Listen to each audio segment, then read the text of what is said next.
भगवान की जो पुस्तक आपके पास है, ठाकुर जी की जो भी आप जिसका आप स्वाद है, उनका स्पर्श करके आपको लगे कि ये तो हमारा प्रभु का स्पर्श है। मंदिरों की मूर्ति के स्पर्श की बात मना कर रहा हूं, ये नहीं घर में भी स्पर्श ही न करो तो नलाओगे कैसे? भगवान को कैसे आप श्रृंगार करोगे? वो तो करना ही।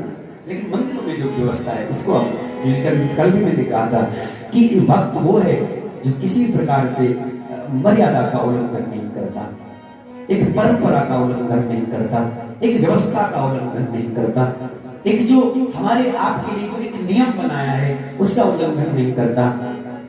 एक सामाजिक श्रेष्ठ व्यक्ति कौन है? जो सामाजिक नियम है, जो संविधान में जो नियम है उसका जो उल्लंघन नहीं करता, श्रेष्ठ मानव है, श्रेष्ठ सामाजिक व्यक्ति है। जो कानून का उल्लंघन न करे, श्रेष्ठ सामाजिक व्यक्ति है। भक्त श्रेष्ठ कौन है? जो परमात्मा के द्वारा जो बनाए गए जो नियम है, इस शास्त्र धर्म ग्रंथों के द्वारा जो हमें आपको दिए गए जो नियम है उनका उल्लंघन नहीं करता, वही तो श्रेष्ठ भक्त है। शास्त्र विहित कर्म करना, शास्त्र निषिद्ध कर्म, शास्त्रों ने जो मना कर दिया उसके लिए फिर कई लोगों की आदत होती है, नहीं हम बोलने लगे और फिर भी डरने लगे तक ना ना ना। तो यह शास्त्र विधिवत सज्जन सिद्धि न पराम गति, जो शास्त्र के अनुकूल नहीं चलता, जो इन पुराण धर्म ग्रंथों के अंदर में जो हमारे आपके लिए जो उपदिष्ट बातें हैं उनको जो अनुसरण नहीं करता, उनको ठीक से नहीं समझता, तो समझ लीजिए कि फिर थोड़ा गड़बड़ है। इनको थोड़ा समझना है। तो हम सब स्पर्श किसका करें? पुराण कथा का। रूप देखें तो किसका? भगवान का। आहा, क्या आकर्षण, क्या सौंदर्य है परमात्मा में। तुम शिव स्वरूप को देख लो, जैसे जिसकी साधना, जैसे जिसकी मनस की, उसको शिव उसी रूप में दिखेगा। मन जैसा भगवान तुम्हारे लिए तैसा बन जाएगा, भाव जैसा परमात्मा तुम्हारे लिए तैसा बन जाएगा। भावो विद्यते देवा, भाव में ही तो परमात्मा विद्यमान है। न पाषाण है, न दृढ़ में, न पाषाण में, न किसी पत्थर में, न किसी मिट्टी की मूर्ति में, न स्वर्ण रजत आदि मूर्तियों में परमात्मा है। वह तो हमारे भाव में विद्यमान है। हम जहां भाव करेंगे, आप पत्थर में भाव करेंगे तो पत्थर में भगवान है। लेकिन कहना सरल है उसको, लेकिन फिर भी हम तो सनातनी लोग हैं, हम हमारा भाव नहीं बनना तो भी हम कर रहे हो, ये भी अच्छा है। न करना तो बंद करना से, न करने से तो अच्छा है कुछ तो कर लगा, पूछने से तो कुछ तो अच्छा है। शंकर जी में ये भाव है कि नहीं कि ठाकुर जी विराजमान है, महादेव इसमें विराजमान है, ये हमें अनुभव हो रहा है कि नहीं? लेकिन फिर भी हम जल चढ़ा रहे हैं, फिर भी हम उनकी सेवा कर रहे, उनका श्रृंगार कर रहे, उनका स्तवन कर रहे, आरती कर रहे, पूजा कर रहे, वंदन कर रहे, साष्टांग दंडवती उनके सामने कर रहे। अब ये भाव है कि नहीं? ये तो आप जानते, ये तो व्यक्ति खुद जानता है कि वो किस भाव में है, लेकिन कर रहा है ना, एक प्रक्रिया को अपनाया है, ये पर्याप्त है। धीरे धीरे धीरे धीरे कुछ न करने से कुछ तो अच्छा है। धीरे धीरे धीरे धीरे वो एक प्रगाढ़ भक्ति, एक प्रगाढ़ प्रेम प्राप्त हो जाता है। तो सब स्पर्श रूप रस, रस भी लेना है तो किसका? कथा का रस। भगवत प्रेमी ऐसे ऐसे प्रेमी बैठे हैं कथा में, जो केवल कथा का रस चावते थे। ये रस की दृष्टि भी करो। कथा न मिली तो मुझे जब कोरोना काल था ना, उस समय कितने सारे ऐसे मेरे प्रेमी जो भागवत के प्रेमी, कथा के प्रेमी थे, वो कहते थे कब बहेगी फिर से ये कथा, कब फिर से ये कथा गंगा बहेगी और हम लोग सुनेंगे फिर तो। रस हो तो कथा का रस हो, गंध हो तो कथा की गंध हो, क्योंकि कथा की एक सुगंध होती है, नाम जप की भी एक सुगंध होती है।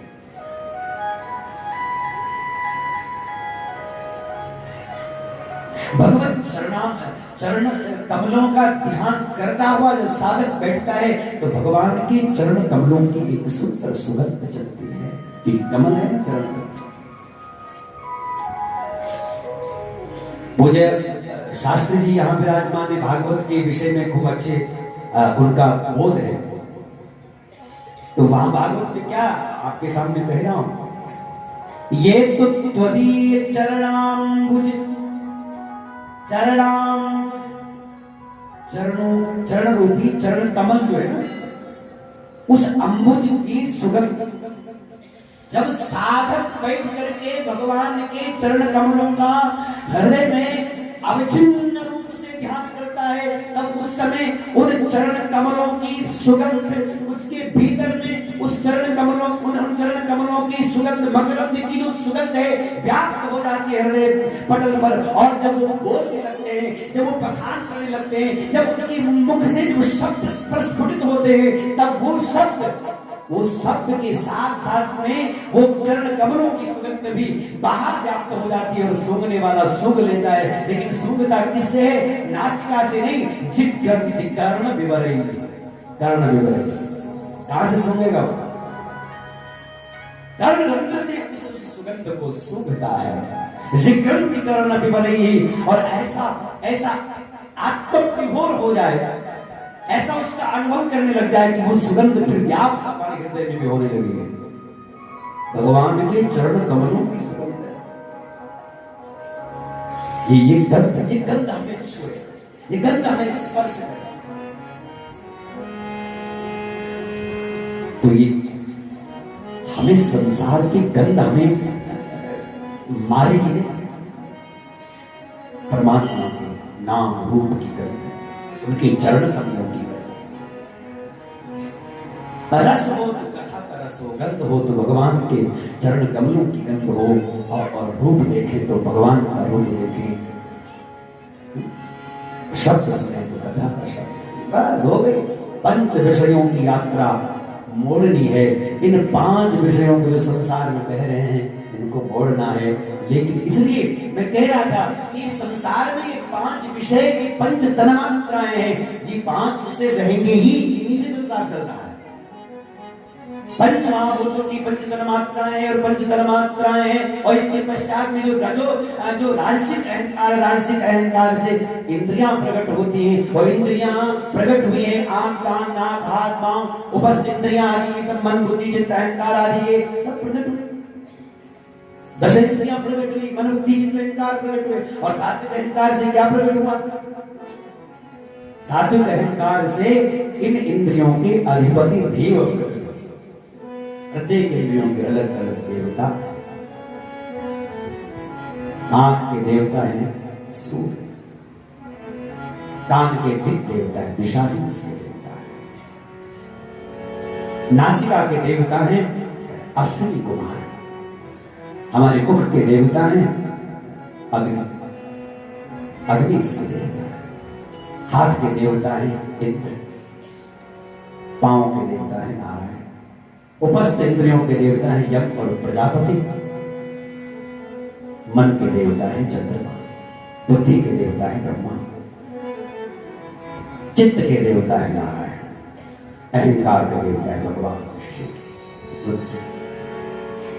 ये अलग अलग प्रत्येक ये है प्राकृतिक सृष्टि, इसको प्राकृतिक सृष्टि। और जब भगवान महादेव का अनुग्रह प्राप्त करके जब ब्रह्मा जी को भगवान ने आदेश दिया कि तुमने इस सृष्टि को आगे बढ़ाना है, लेकिन उस सृष्टि को आगे बढ़ाने के लिए पहले तुम्हें तप करना, बिना तप के नहीं होता। हजारों वर्ष तक ब्रह्मा जी ने तप किया। तप करने का मतलब है अपनी शक्ति को संचय करना। हमारी तप करने तप सबको करना है। अगर तुम्हें भीतर की ऊर्जा को विकसित करना, अपनी ऊर्जा को बढ़ाना, अपनी चेतना को ऊर्ध्वगामी बनाना है, अपनी ऊर्जा को ऊर्ध्वगति देनी है कि हमारी जो ऊर्जा है बह रही नीचे की ओर। 2 विभाग कर दो शरीर के, एक है नाभि से ऊपर और एक है नाभि से नीचे। जो नाभि से नीचे है उसी को संसार कहते हैं, और नाभि से जो ऊपर है वो ऊपर का श्रेष्ठ लोग, उत्तरोत्तर जो लोग हैं, श्रेष्ठ लोगों की कल्पना की गई है, वो हमारे शरीर से। तो जब नाभि से नीचे हमारे मन की स्थिति, हमारी चेतना का प्रवाह रहता है तो हमारी ऊर्जा का क्षरण होता है, नष्ट होती है संसार में। ये संसार में हमारी ऊर्जा बह रही है। जब साधक साधना करता है, भजनानंदी जब भजन करता है, तो भजन करते करते उसकी जो बह रही चेतना है नीचे की ओर, वो उसको एकत्रित करता है, उसको रोकता है, उसको थामता है और ऊपर की ओर उसकी गति करता है। और जैसे ही उसकी ऊपर की ओर गति, उसका मुख उस शक्ति का जो श्राव है नीचे की ओर जो हो रहा है, उसका मुख जब ऊपर की ओर करता है, तो फिर ऊपर की ओर आने से, नाभि से ऊपर जब उस शक्ति का मुख जो होता है, तब वो ऊर्जा ऊपर की ओर जब बढ़ती है तो आनंद, उल्लास, अद्वितीय सुख, और फिर जो बढ़ते बढ़ते एक एक चक्र का भेदन करते हुए ब्रह्मरंध्र तक उस शक्ति के श्राव को ले जाता है, उस प्रवाह को ले जाता है, तो ब्रह्म ज्ञान की अवस्था को प्राप्त करता है। संसार के समस्त द्वंद्वों को मुक्त करके, छोड़ करके निरंतर इस स्वाद बोध का आनंद लेता रहता है, उस अमृत का आस्वादन करता रहता है, जो निरंतर झल रहा है झरना हमारी ही भीतर प्रेम का आनंद। बाहर नहीं जाने पर, जाना नहीं पड़ेगा, बाहर भीतर ही है सब कुछ। तो शक्ति जब तक बह रही है तब तक आप कोई काम नहीं कर पाओ। इसलिए ब्रह्मा जी को कहा कि तुम तप करो, और तप करने से शक्ति का संचय हुआ। और अब जब मन की शक्ति बढ़ गई, पूरी ऊर्जा भीतर बढ़ गई, उसके बाद जो सोचो, जो करो, जिसमें लगो, पूरे उत्साह आनंद के साथ में लगोगे और पूरे ईमानदारी के साथ में, कर्तव्य निष्ठा के साथ में जब अपना कार्य करोगे, तो फिर समाज निर्माण, समाज जो ब्रह्मा जी ने तो समाज, इस संसार जगत को, इस प्राकृतिक सृष्टि में वैज्ञानिक सृष्टि प्रकट की है। लेकिन जब हम तप करेंगे और ऊर्जा को प्राप्त करेंगे, मन की विशिष्ट शक्ति को प्राप्त करेंगे, तो आप श्रेष्ठ समाज के निर्माण के लिए आगे बढ़ोगे, उन्नत समाज के निर्माण के लिए आगे बढ़ोगे, प्रकृति की श्रेष्ठता के लिए आगे बढ़ोगे। सब चीज आप सब कर सकते हैं, लेकिन अगर संकुचित रहे, सीमित रहे, तो बात नहीं बनती है। ध्यान रखिएगा, उदार होना पड़ेगा, विशाल हृदय होना पड़ेगा, स्वयं तक नहीं, सर्व तक पहुंचना पड़ेगा। इस साधकों की श्रेणी की बातें हैं। जब आदमी स्व तक रहता है तो विकास नहीं रहेगा, और बहुत उन्नति नहीं, लेकिन जब सर्व तक पहुंचता है, सर्वगत होता है। मेरे भगवान भागवत के परमाचार्य श्री सुखदेव जी सर्वहृदय हुए, क्यों? उस चेतना का सम सर्वभूत हृदय। अब मुझे व्यास जी बैठे हैं और तो भागवत ही निकल रही है। तम सर्वभूत हृदय, क्योंकि वहां से झटक पड़ रही है ऐसे। मुनिमान तो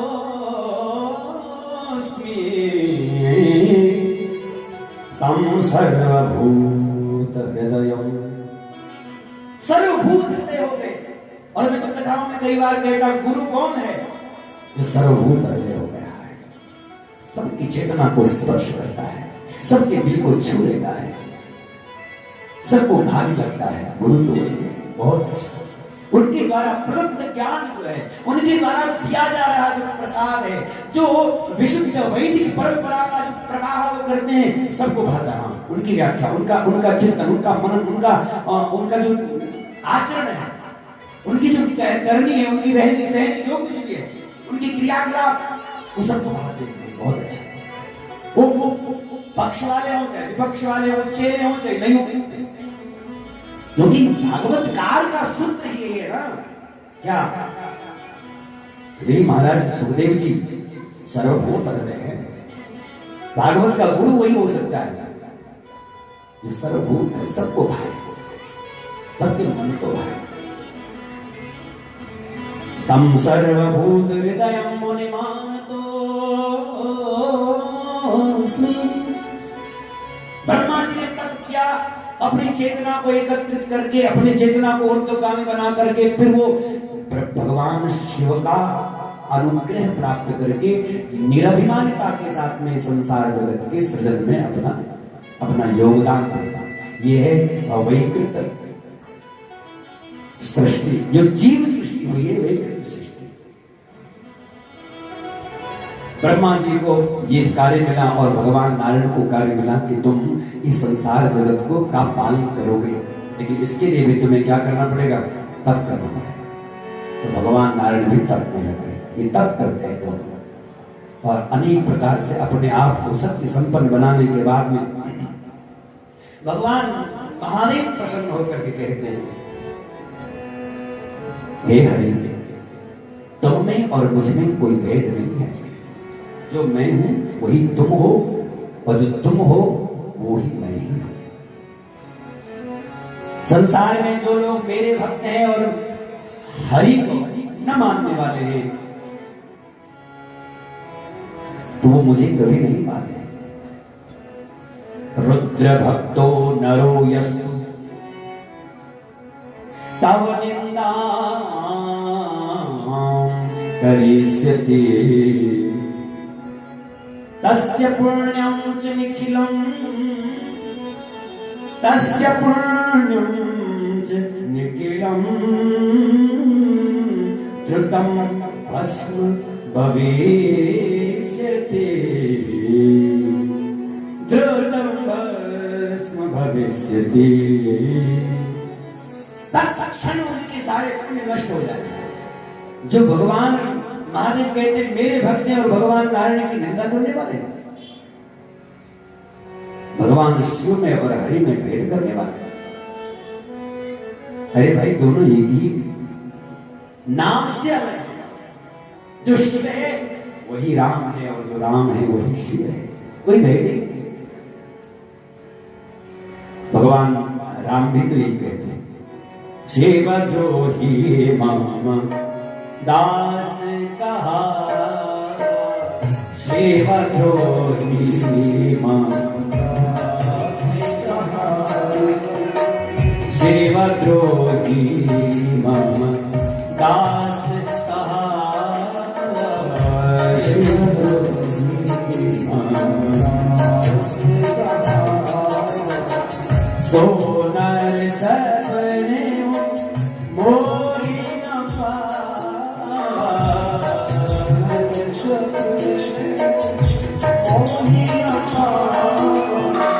सोनर सपने मोरी न पावा, सोनर सपने मोरी न पावा, शिवद्रोही मम दास कहा, शिवद्रोही मम दास कहा, मम दास कहा, मम दास कहा, मम दास कहा।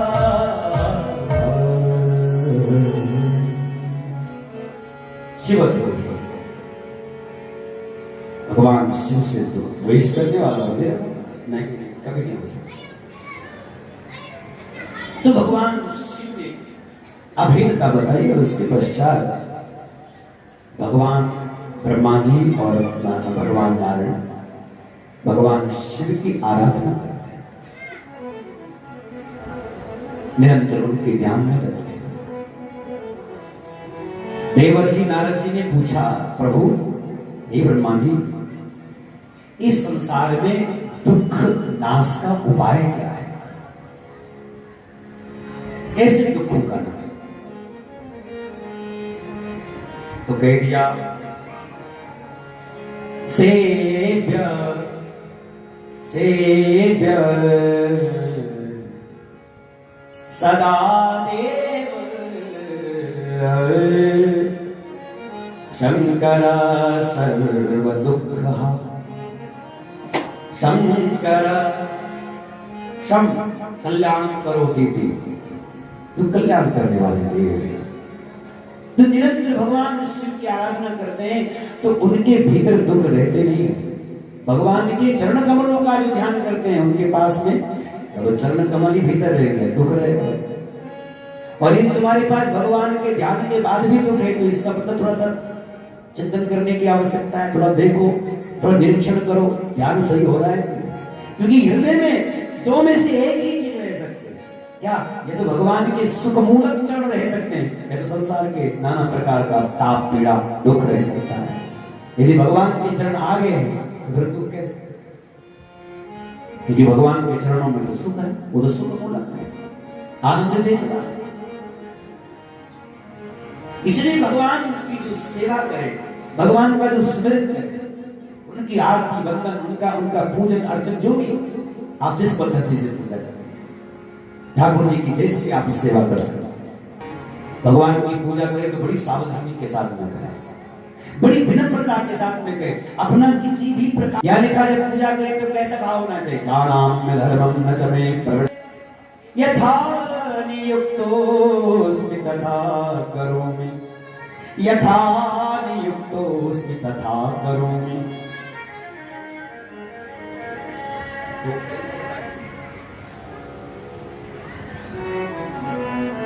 जानामि धर्मं न च मे प्रवृत्ति, जानामि धर्मं न च मे प्रवृत्ति। मैं धर्म जानता हूं लेकिन फिर भी प्रवृत्त नहीं हो पाता, उसमें लग नहीं पाता। सत्य क्या है मुझे पता है लेकिन फिर भी नहीं लग पाता, फिर भी धारण नहीं कर पाता।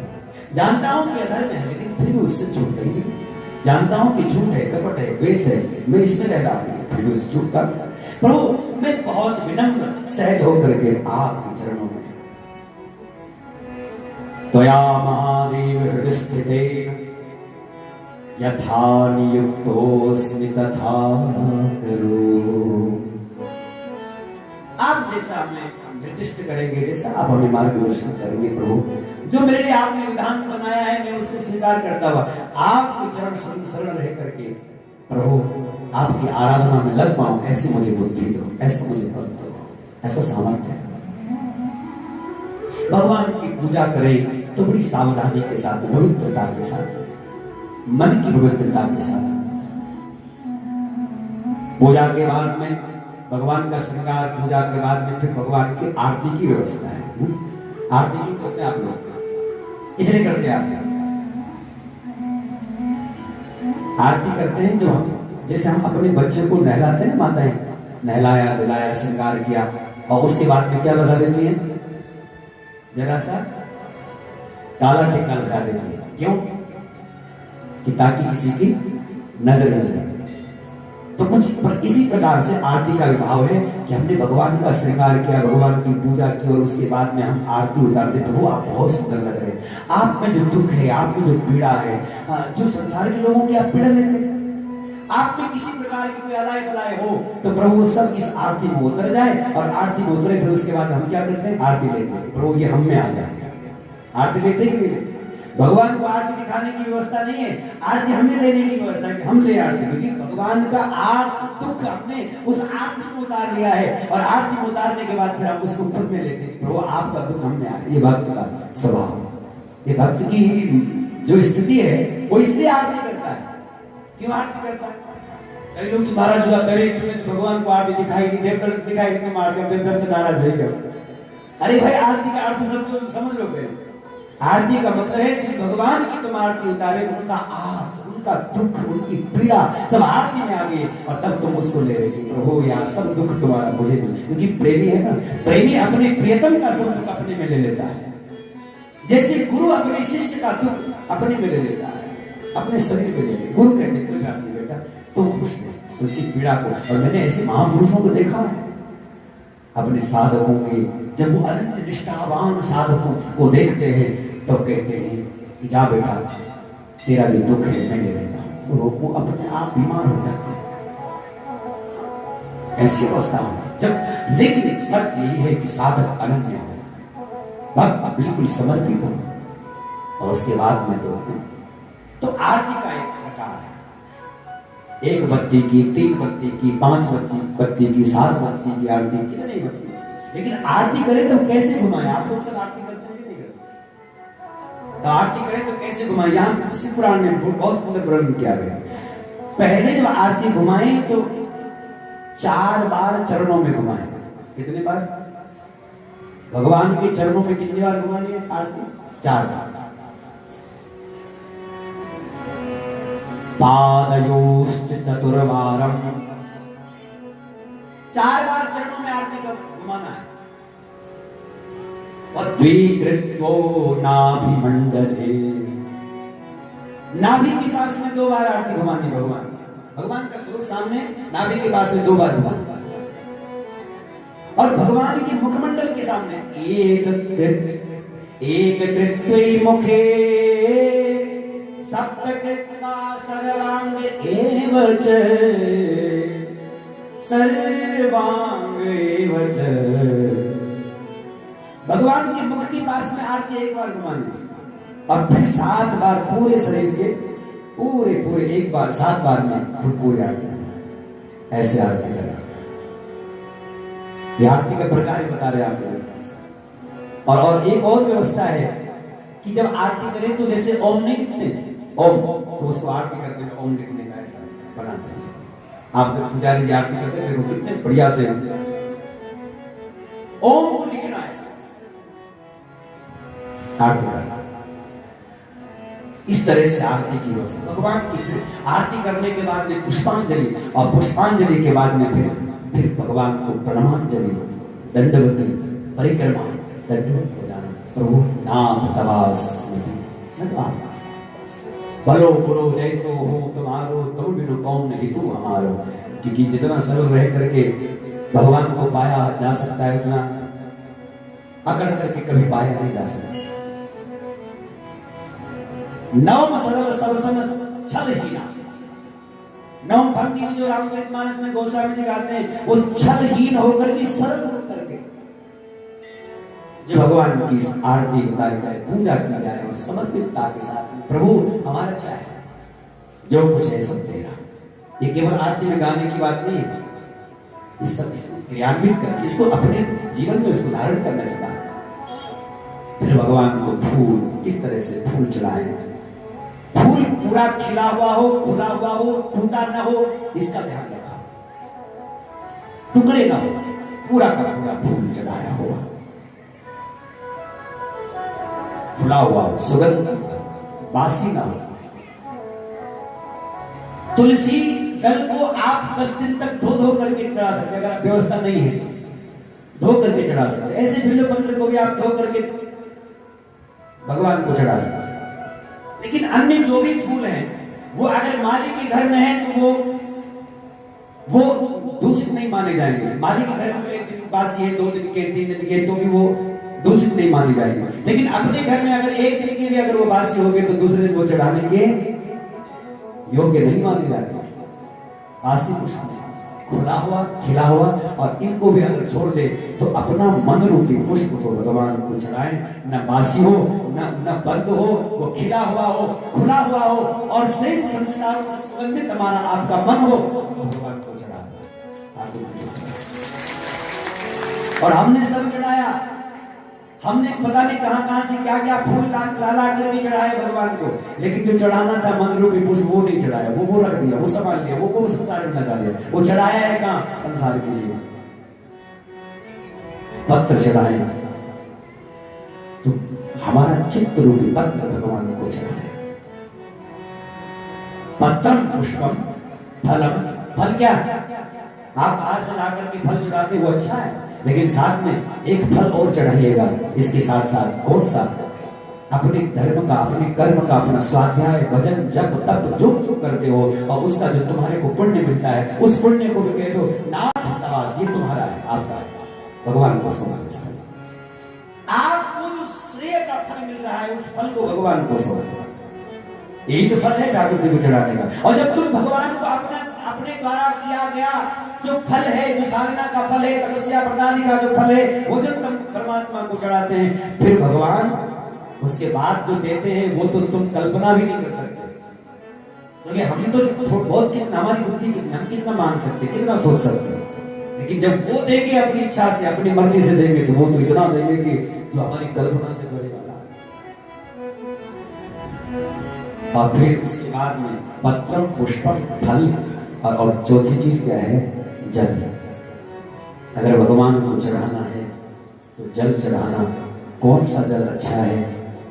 निश्चित ही गंगा का जल सबसे श्रेष्ठ है। दिव्य नदियां इस पृथ्वी पर बह रही हैं, और उन सब नदियों में सबसे श्रेष्ठ मां भगवती गंगा जी है। भगवान शिव को जल चढ़ाए। लेकिन इसके बाद भी एक और जल तुम्हारे पास में है, और वह है तुम्हारी श्रद्धा, तुम्हारा प्रेम जब भीतर प्रगाढ़ हो जाता है, और वह परमात्मा के प्रति तुम्हारे जो अनंत श्रद्धा प्रगाढ़ प्रेम जब प्रकट होता है, उसके बाद जो परमात्मा के भाव में जो आनंद में जो विभोर होकर के जो छलकने लगता है अश्रुओं के द्वारा, वो अश्रुओं के जल भगवान को चढ़ाना है। वो तो पत्रम पुष्पम फलम तोयम यो मे भक्त्या प्रयच्छति तदहं भक्तपहृतं अस्नामि प्रयतान।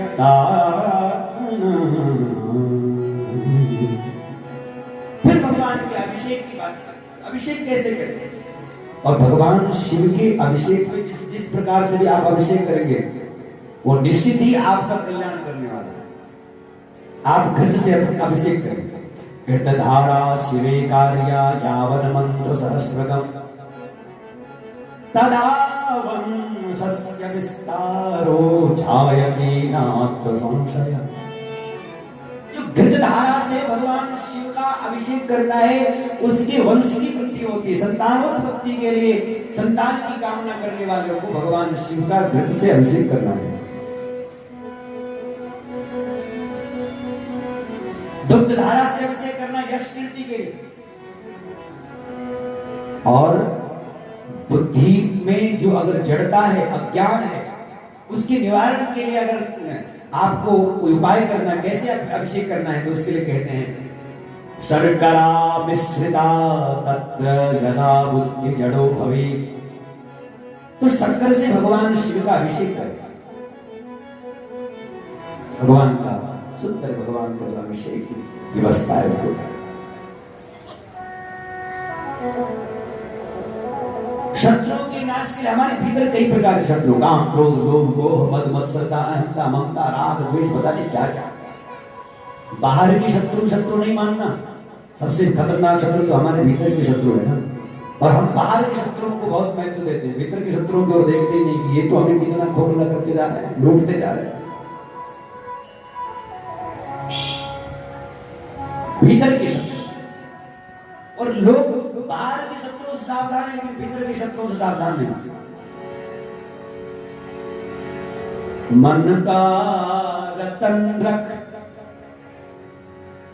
जतन से अनारी, मन का रतन रख जतन से अनारी, यहाँ के चोरों के बस्ती है भारी, यहाँ के चोरों की बस्ती है भारी। ज्ञानी थके गुमानी, यहाँ पल में लुट जाए लाखों का डेरा। पग बढ़ा हो न जाए अंधेरा, पग बढ़ा हो न जाए अंधेरा। पग बढ़ा प्रेम नगर की डगर है कठिन रे, बटोई न करना बसेरा। पग बढ़ा हो न जाए अंधेरा, पग बढ़ा हो न जाए अंधेरा, हो न जाए अंधेरा, अंधेरा अंधेरा। इसलिए यहाँ खोना नहीं है, इस संसार के प्रेम में नहीं, परम के प्रेम में जाना है। अपनी जड़ता को समाप्त करना है, भीतर के शत्रुओं को समाप्त करना है, तो करो भगवान शिव का अभिषेक। किससे? तेल धारा से अभिषेक। और अगर विशुद्ध भक्ति चाहिए, ज्ञान चाहिए, आपको वैराग्य चाहिए, परमात्मा का प्रेम चाहिए, तो किससे अभिषेक करें? बोले केवल गंगा जल से। धारा गंगा जलस्यैव भुक्ति मुक्ति फल प्रदम एता सर्वाश्च या प्रोक्ता मृत्युंजय मृत्युंजय समुद्भवा मृत्युंजय समुद्भवा। बस गंगा की धारा से भगवान शिव मृत्युंजय को प्रसन्न करिए। इस संसार में भक्ति ज्ञान वैराग्य की प्राप्ति हो जाएगी, और साथ ही साथ जब वैराग्य हो गया, ज्ञान हो गया, भक्ति हो गई, तो फिर मृत्यु का काय हो जाएगा। मृत्यु कैसे? जब मृत्युंजय को भजते हैं उनको मृत्यु का कोई डर नहीं होता, उनको मृत्यु का किसी प्रकार का कोई भय नहीं है। तो भगवान शिव की आराधना का बड़ा महत्व। भगवान नारायण निरंतर शिव आराधन करते हैं, भगवान ब्रह्मा जी शिव आराधन करते हैं, और उसी के प्रताप से, उसी भगवान शिव की आराधना के, उन्हीं के ध्यान में रत होने के कारण उनको जो शक्ति प्राप्त होती है, उससे वो संसार का सृजन पालन का कार्य करते हैं। और रुद्र भगवान प्रकट है, उनको संहार का कार्य दिया गया भगवान शिव के द्वारा। उन्होंने उनको संहार का कार्य दिया। संहार का मतलब विनाश नहीं। यहाँ संहार भगवान जो शिव है, भगवान जो रुद्र है, वो तो करुणा के स्वरूप है। तो संहार कैसे? क्योंकि करुणा और संहार वाला ये भाव दोनों एक जगह कैसे हो सकते हैं? क्रोध और करुणा दोनों एक जगह कैसे रह सकती है? इसका मतलब क्या है? करुणा भगवान में कूट कूट करके भरी हुई करुणा की ही स्वरूप है, और जो संहार दिखाई देता है, उस संहार में भी संसार की करुणा, संसार का हित छुपा हुआ होता है। यदि हमारा यहाँ पर विलय हो रहा है, मृत्यु हो रही है, ये सब कुछ अगर हमारे साथ में संसार का होता है, तो हमें मिटाना भी, हमें नई रूप से प्रकट करने की एक व्यवस्था है। कोई कहना पुराना हो जाए, और आजकल के समय में वो ठीक से, आजकल के पुराने जमाने के कहना लोग आजकल पहनना पसंद नहीं करते ना। अब क्या मैंने पैर कोई तो वो ठीक नहीं। अब तो हार वाले हैं, वो बढ़िया बढ़िया पता नहीं क्या क्या चंद्रहार से लेकर के और पता नहीं कौन कौन हार, तो क्या मैंने पहनेंगे थोड़ा सा ओल्ड फैशन, पुराने जमाने का नहीं है, पुराने जमाने की। लेकिन तब क्या करते हैं उसको? अरे नहीं, अब तो बूढ़ी बूढ़ी माताएं बढ़िया बढ़िया हार पहने हुए, पहनती नहीं पहनती, वो क्यों पीछे रहे? क्यों नहीं पहनना चाहिए? जमाने के साथ चलो, लेकिन ठीक से व्यवस्थित होकर के चलो, मर्यादा के साथ चलो, तो क्या फर्क पड़ता है? स्वरूप संवारना, इसमें क्या दिक्कत है? लेकिन मर्यादा हो, कोई भी हमारा श्रृंगार हो, कोई भी हमारा पहनावा हो, समाज के आजकल के हिसाब से हो, लेकिन व्यवस्थित हो, बस इतनी सी प्रार्थना रहती है। वो ठीक, मतलब जब कोई देखे तो एक सम्मान की दृष्टि होती है, यहाँ बहुत अच्छा पहना है। आजकल के लड़कों का पहनावा, लड़कियों का पहनावा भी कुछ इस तरह से है कि थोड़ा सा असहज होने की स्थिति हो सकती है। लेकिन फिर भी हम तो यही निवेदन करते हैं कि पहनावा हमारा ऐसा हो कि वो सबको भावे, अच्छा लगे, एक मर्यादा की दृष्टि उठे, एक संस्कार की दृष्टि उठे सामने वाले के भीतर में, हमारे लिए एक इज्जत उठे, हमारे लिए एक सम्मान की दृष्टि उठे, हमारे लिए हमारा पहनावा ऐसा हो। हमारी माता इतना सुंदर जब ये साड़ी में और इस प्रकार से अपने वेशभूषा में होती, कितना अच्छा लगता। आजकल मैं अल्मोड़ा में था, तो वहां का जो पहनावा है, वो पिछोड़ा डाल करके कथा में आना, पिछोड़ा डाल करके पूजा में बैठना, पिछोड़ा होता है पीला पीला होता है, और क्या, और फिर साड़ी पहन करके, और कितना सुंदर, ऐसा लगता है कि महाराज क्या बात, अपनी संस्कृति, अपना अपना। और हम तो कई बार कथा में कहते हैं कि अपने, अगर 3 चीजें जीवन में जरूर अपना लेना चाहिए, नीति, प्रीति और रीति। नीति, प्रीति और रीति क्या है? नीति से धन कमाना,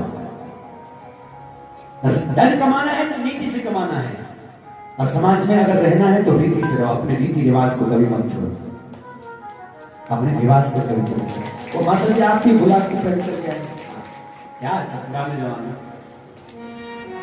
अपने रिवाज को नहीं छोड़ो, अपने रीति। हम गए बंबई और बंबई वाले बनकर के महाराज मानसो गए कहीं बाहर, और बाहर की संस्कृति क्या है, कमाल की बात है। बाहर के लोग यहाँ आ रहे हैं, हमारी संस्कृति को अपना रहे हैं। वो धोती कुर्ता, वो चोटी रख रहे हैं, वो साड़ी पहन रही है, वो माला लेकर के घूम रहे हैं, वो चंदन लगा रहे हैं, वो टीका लगा रहे हैं, वो वैष्णवी परंपरा से जी रहे हैं। और हम वहां जाकर के उनकी सभ्यता को लाए, उनकी संस्कृति को लाए, जो उन्होंने थूक दी है, जिस संस्कृति को, जिस पहनावे को, जिस चीज को उन्होंने सब थूक दिया है, और हम उसको क्या करने का काम कर रहे हैं, उसको अपनाने का काम। कितनी बड़ी विडंबना है। इसलिए पहनावा थोड़ा ऐसा हो, नीति में कहता रीति समाज में रहना तो रीति से रहो, अच्छा लगेगा। लोग कहीं बड़े रीति रिवाज को मानने वाले हैं। और तीसरी चीज है प्रीति, यानी भगवान को भजना हो, शिव द्वारे आना है, तब राहु केतु के डर से मत आना। भगवान को भजना हो तब प्रीति से भजना, प्रेम से। हे प्रभु, हे मां, आपका प्रेम हमें प्राप्त हो जाए। इस प्रकार से पहनावा हमारा इस तरह का हो जो सबकी दृष्टि हमारे लिए सम्मान के लिए उठे। ब्रह्मा जी ने इस सब सृजन का कार्य किया और सृष्टि का विस्तार किया। नाम की महिमा, भगवान शिवानुग्रह की महिमा जब बता रहे हैं, तब एक बड़ी विचित्र कथा कहते हैं। शिव सम्मत जो जीवन जीता है, शिव के विधान के अनुसार वो जीवन जीता है, वो कितना श्रेष्ठ हो जाता है। जबकि भगवान शिव तो इतने करुणावंत हैं, इतने करुणा के स्वरूप हैं कि साधन असाधन निस्साधन विषयी पामर को, बिगड़े हुए को, भटके हुए को भी अगर भूल से भी वो उनके नामामृत का, उनके भूल से भी कानों में उसको भगवान का नाम, भगवान की कथा, भगवान के स्वरूप का दर्शन उसके आंखों से हो जाए तो सहज उसका कल्याण हो जाता है। और जो उन्हीं के अनुसार मैं देख रहा हूं प्रातः काल के समय में माताएं, क्या ये काशी की भूमि है, क्या ये विश्वनाथ की पवित्र दिव्य ये संतानें हैं, कितनी मैं देखता हूं। कोई दुशाला से, कोई कहीं से इतने बारिश हो, कुछ हो, लेकिन भागते आते हैं हमारा जल चढ़ाना, शिव जी के पास जाते, शिव आरती में शामिल, पूजा में शामिल। सब ये कोई सामान्य आत्माएं ने, मैंने कल भी कहा, ये कोई सामान्य लोग नहीं है, ये सब दिव्यात्माएं हैं, ये शिवगण है। इसलिए तो शिवगण है, इसलिए तो यहाँ जन्म मिला है। भगवान शिव अपने गणों को अपने ही पास रखते हैं, अपने ही पास उनको जन्म देते हैं। आ जाओ मेरे पास, सब कुछ तुम्हारे पास बह रहा है, सब कुछ तुम्हारे पास बह रहा है, लेकिन फिर भी अगर इसको खाने का तरीका नहीं, इसका आनंद लेने का तरीका नहीं है, तो फिर क्या करें। लयों छे भाग छाती की, परमात्मा ने कोई कसर नहीं छोड़ रखी।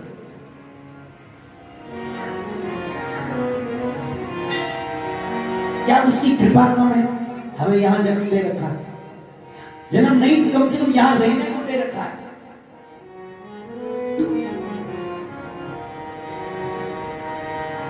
क्या अनुग्रह है परमात्मा कि भगवान ने, जो शिवगण है ना, अपने भक्तों से भगवान खुद ही दूर नहीं रह सकते। सलाबी रही सल सगोर पुरु लयों छे भाग छांटी, लयों छे भाग छांटी। ये छठे हुए लोग हैं, ये भाग लेकर के आए हैं, भाग्यवंत लोग, कोई सामान्य थोड़ी नहीं। लयों छे भाग छांटी और दियों छेवे को अंजलियों दियों छेवे को अंजलियों सलाबिरणी सगोर पणो निखे जानी चटंतम सलाबिरणी सगोर पणो निखे जानी चटंतम लयों छे भाग छाती दियों छे वे को अचलूं लयों छे भाग। क्या भाग्य लेकर के आए उत्तरकाशी के लोग भगवान कृष्ण का सामने गंगा का तट मिला है। सच में अपने दिल की बात कहूं, जब हम बहुत ज्यादा बाहर रहते हैं गंगा से हरिद्वार से बाहर रहे अगर महीना हो जाए 15-20 दिन हो जाए तो एक छटपटाहट से होने लगते हैं कब जाए हरिद्वार कब मां गंगा का पान खाए कब एक बार इस धारा को देख ले। बहुत दिन हो जाए गंगा को देखने के लिए जैसे बेचैनी से भीतर होती है। ये मेरी दिल की बात है। कितना मुझसे है उसने तो अंजलियां भर भर करके हमें दिया, क्या जीवन दिया है।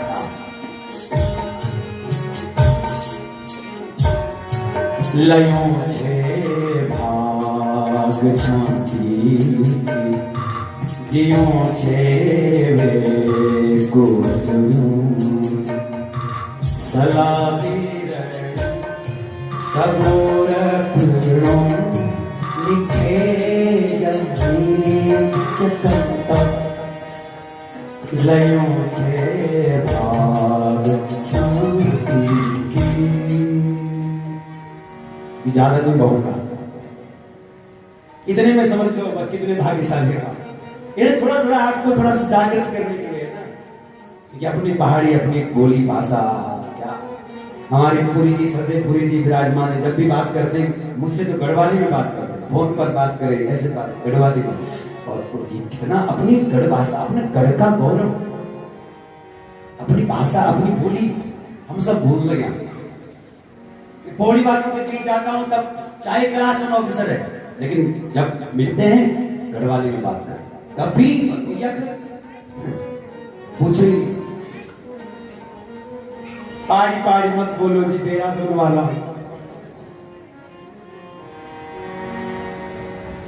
तो थोड़ा सा अपनी बोलिए क्या मीठास है हमारी भाषा।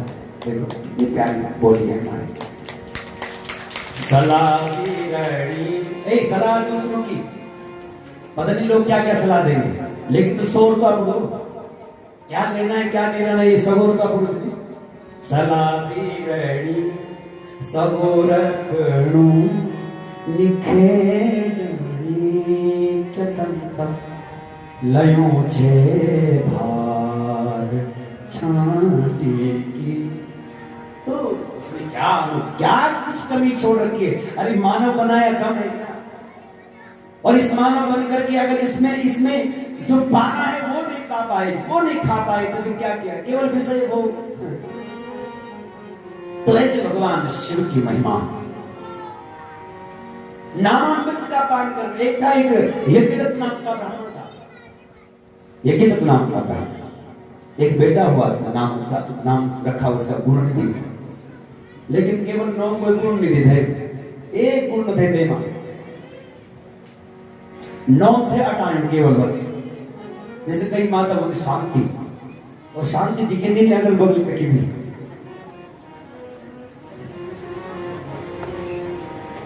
तो नाम बड़ा प्यारा गुणनिधि। एक माता जी तो अपने पति पर बिगड़ गई। क्यों कि तुम्हारा नाम ठीक नहीं। क्या तुम्हारा नाम लोग बोलते जब मैं गदिमा जाने तक मैं नाम एक बार कहे कि ठंडन पाल उसका पति का नाम था ठंडन पाल। एक अगल बगल में भाभी भाभी कहेगा किसी ने चिढ़ा दिया होगा कि भाई ठंडन पाल की पत्नी ठंडन पाल। कहो हमारे ठंडन पाल भाई साहब कहाँ है, कहो हमारे ठंडन पाल चाचा कहाँ है। इतनी बिगड़ गई बेचारी की घर छोड़ कर गई। मैं तो नाम बदल दो तो फिर मैं चली जाऊं। पति ने कहा भगवान का ही चक्कर में पड़ती है नाम में रखा क्या है ना, मरदोनी तुम गई। जैसे रास्ते में अपने कई विचार, जो आदमी घर छोड़ करके जाए, विचार तब कई विचार उठते हैं, उथल पुथल चलती रहती रास्ते में जा, सोचने लगी सब को लो या कि मेरे मन की लो। तो रास्ते में मिली कौन, घास काट रही एक महिला, पूछा है दीदी क्या करूंगा, लक्ष्मी। अरे वाह लक्ष्मी और घास काट रही है, लक्ष्मी और घास काट रही है, बड़ी अजीब लगी। थोड़ा और आगे बढ़ी और जैसे आगे बढ़ती देखती है क्या एक जगह कोई बेचारा पसीने पसीने हो रखा, हल लगा रहा, बिल्कुल सूखा हुआ शरीर, पसीने पसीने हो रखा, भूखा प्यासा किसान साथी।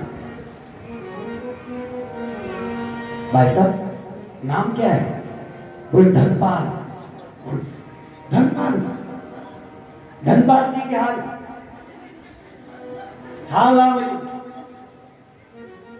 जब धन है तो फिर किस चीज की कमी, तो घर में रहना चाहिए। धनपाल क्या बढ़िया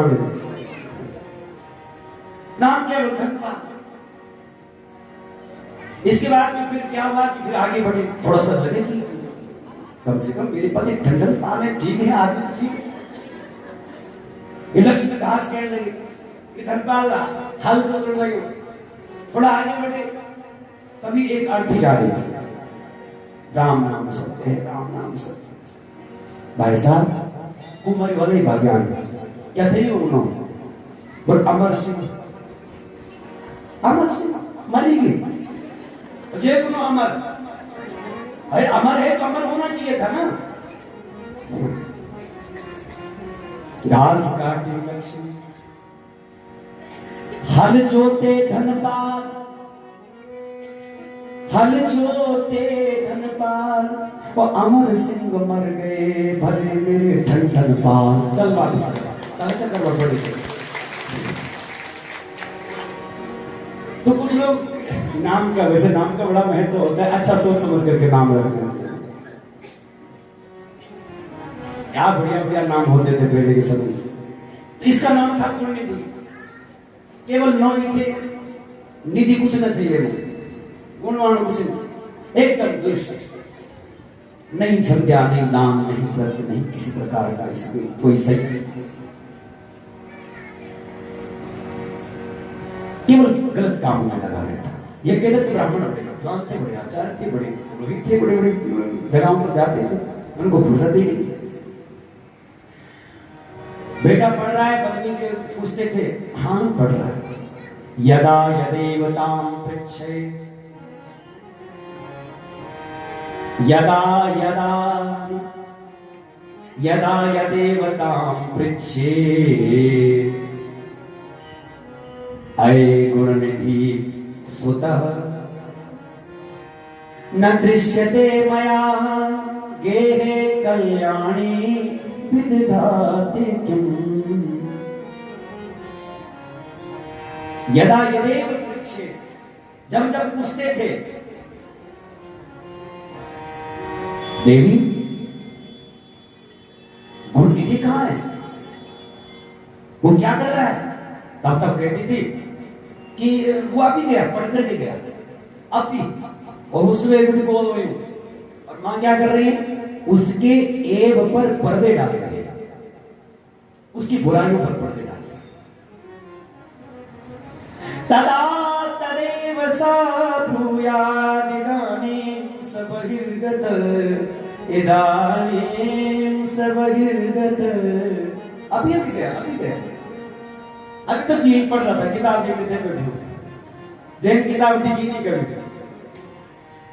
वो मां कितनी शत्रु है, वो लोग कितने शत्रु हैं जो बच्चों की बुराई पर पर्दा डालने का काम करते हैं। किसके शत्रु है वो बच्चों के शत्रु, वो उस बच्चे के जीवन में, बच्चे के जीवन को खराब करने का काम कर रहे हैं। दोष दिखे वही उसको ठीक करने का काम करना चाहिए। कोई बुराई दिखे तब ये सोच करके छोड़ मत दो, ध्यान चल दो, ना ना ना, उसको उसी समय ठीक करने का प्रयास करना चाहिए। विद्या अध्ययन कर लिया इसने, हाँ, पिताजी को फुर्सत नहीं, दोनों की ही गलती है वैसे। न पिता देखते हैं, पिता को बस यजमान का फोन आया, चले पिताजी चल पड़े अपनी जीविका के लिए, निरंतर बाहर रहते, और बेटा बहिर्मुख हो गया, मां की सुनता नहीं। उसके सब संस्कार होने के बाद, जो हुए संस्कार आदि होने के पश्चात, उसके बाद विद्याधन हो गया है ऐसा उनको लगा, और उसके बाद उनको गृहस्थ धर्म में उसको प्रवृत्त करा दिया। माता जी ने कहा कि इसके शादी कर, ठीक है शादी कर। तो कछु तो मियां बाबर और कछु पिलाई भाग, पहले ही पागल है, ऊपर से शादी और करा दी, कोई जिम्मेवारी नहीं। लेकिन मां को लगा था कि शायद विवाह करने के बाद ये ठीक हो जाएगा, क्या पता थोड़ा जिम्मेवारी संभाल ले। अक्सर हमारे गढ़वाल में लोग नहीं बोलते, पहले जब आप बिगड़ी मर थे तब देते बोलते कर ये तो कुआरी खोले, एक प्यो दिया गरीब ने बांध दिया एक किला पर, ऐसा बोलते थे। अब आजकल के समय में बोलो, लड़की बोले तैयार ही नहीं है, न लड़के तैयार है, लड़के हो भी तो लड़कियां तैयार नहीं। लेकिन ऐसी थोड़ा सा हमारी मान्यता रही कि चलो अब शादी करा दे। अब तो खैर वो समय चला गया। माता जी ने कहा कि विवाह करा दो, विवाह हो गया।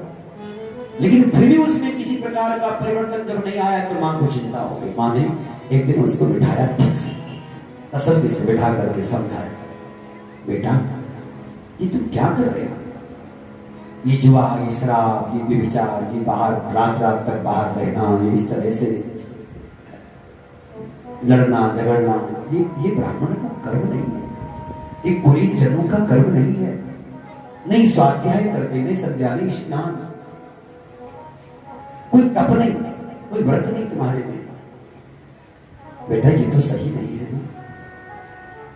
पता है तुम्हें, ब्राह्मणानाम धनम तात सद्विद्या साधु संगम, सद्वेद्या साधु संगम,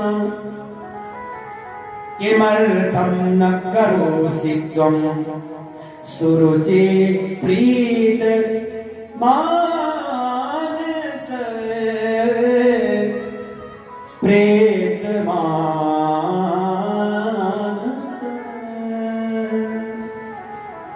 बेटा ब्राह्मणानां धनम, ब्राह्मण का धन विद्या है।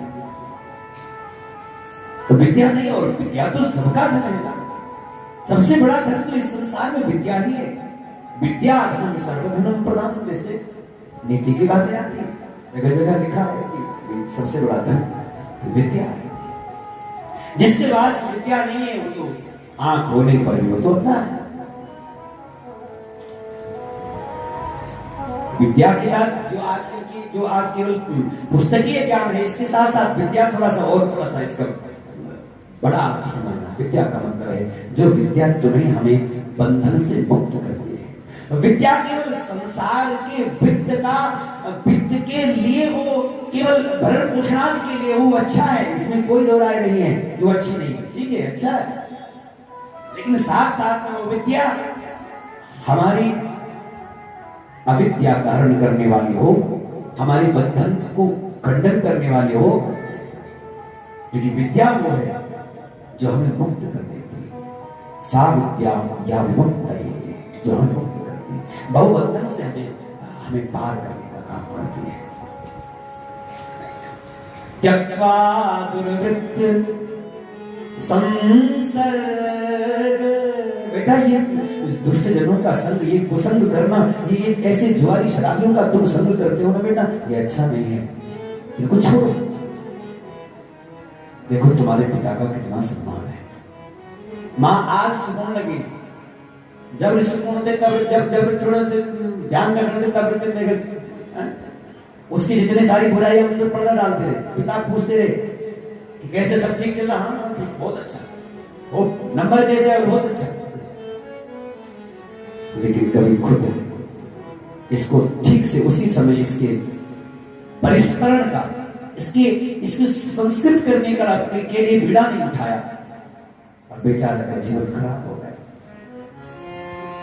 और देखो ना, ऐसी स्थिति को प्राप्त हुई है मां की, वो उसके लिए तो धर्म संकट हो गया कि जिस दिन पिता को पता चलेगा उस दिन क्या होगा।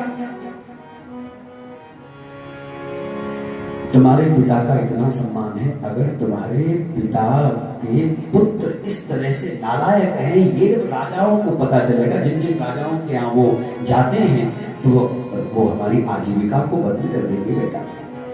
तुम्हारे मामा को देखो, मामा पक्ष तुम्हारे कितने, मातुलास्ते तुला पुत्र विद्याशील कुलादिवी।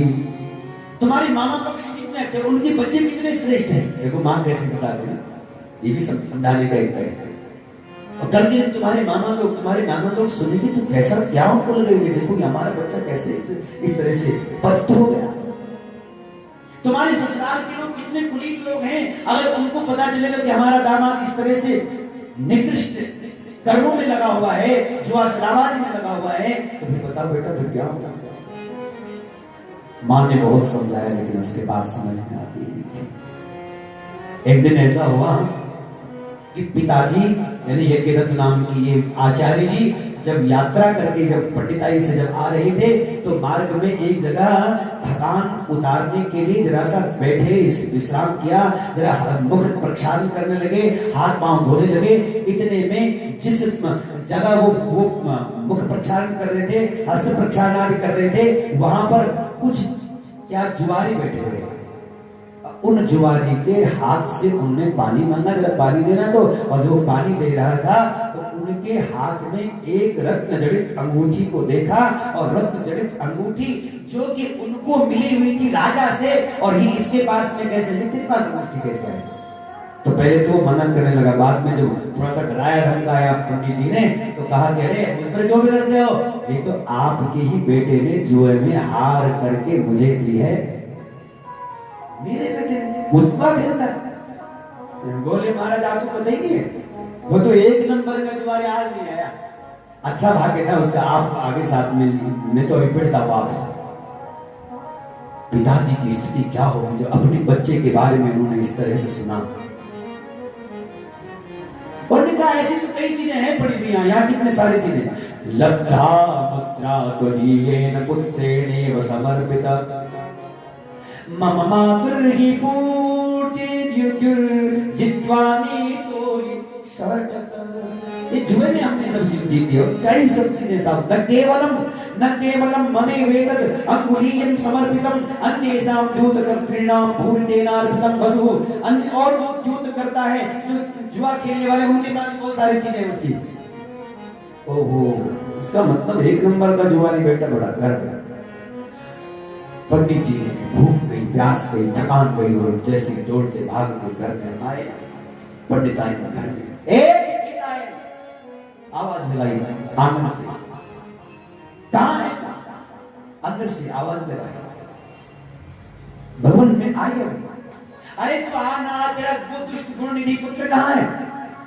घबरा गए, अरे चलो छोड़ो, उस दुष्ट का भी मैंने क्या करना और तेरा भी मैंने क्या करना, बता वो अंगूठी कहाँ है। जब तुम उद्वर्तन लगा रहे थे मेरे शरीर पर, और उस समय मैंने उतार करके उस अंगूठी को रख दिया था, अंगूठी कहाँ है। और जैसे ही सुना तो कहा हमारा चिंता में रखे हो गए, नहीं मुझे पता है वो नहीं मिलेगी भीतर, क्योंकि जुए में तेरे बेटे ने हार ली है। तूने मुझे एक बार भी नहीं बताया कि बेटे की स्थिति ये होगी, संतान ऐसे वो संस्कारों में फंस गए, लेकिन तूने नहीं बताया, समाज ने मुझे बता दिया। उसी समय हाथ में जल लेकर के संकल्प, ऐसे पुत्र से तो निसंतान होना अच्छा है ना। अनपत्यो स्मृतेनाहं दुष्टेन कुलदूषणा उत्तिष्ठानय पादस्त्वं तस्मै दद्याम तिलांजलि। उसी समय तिलांजलि त्याग दिया। नीति कहती है अपने ऐसे, अगर कोई जिस पुत्र से, जिस संतान से अपने कुल का नाश होता है, कुल को क्षति पहुंचती हो, तो ऐसे पुत्र को त्याग देना चाहिए। अगर कुल की रक्षा होती है और एक को त्यागना पड़े तो त्याग देना चाहिए। त्यजेदेकं कुलस्यार्थे और ग्रामस्येकं कुलम त्यजेत्। और एक कुल से अगर गांव का सारा नुकसान हो रहा है तो उस कुल को ही त्याग देना चाहिए, उस परिवार को ही त्याग देना चाहिए। ग्रामम जनपदस्यार्थे और एक गांव से पूरा जनपद बदनाम हो रहा है तो उस गांव का त्याग कर देना चाहिए। ग्रामम जनपदस्यार्थे और आत्मार्थम पृथ्वी त्यजेत्।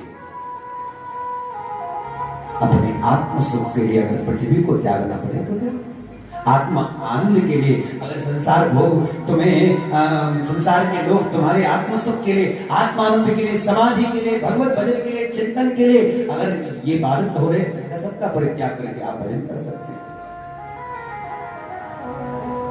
तो त्यजेदेकं कुलस्यार्थे दे दी तिलांजलि। और जब तिलांजलि दे दी, अपनी पत्नी का भी त्याग किया और अपने पुत्र का भी त्याग किया। अब घर से दूर नहीं निकल गया और मारा मारा डोलने लगा।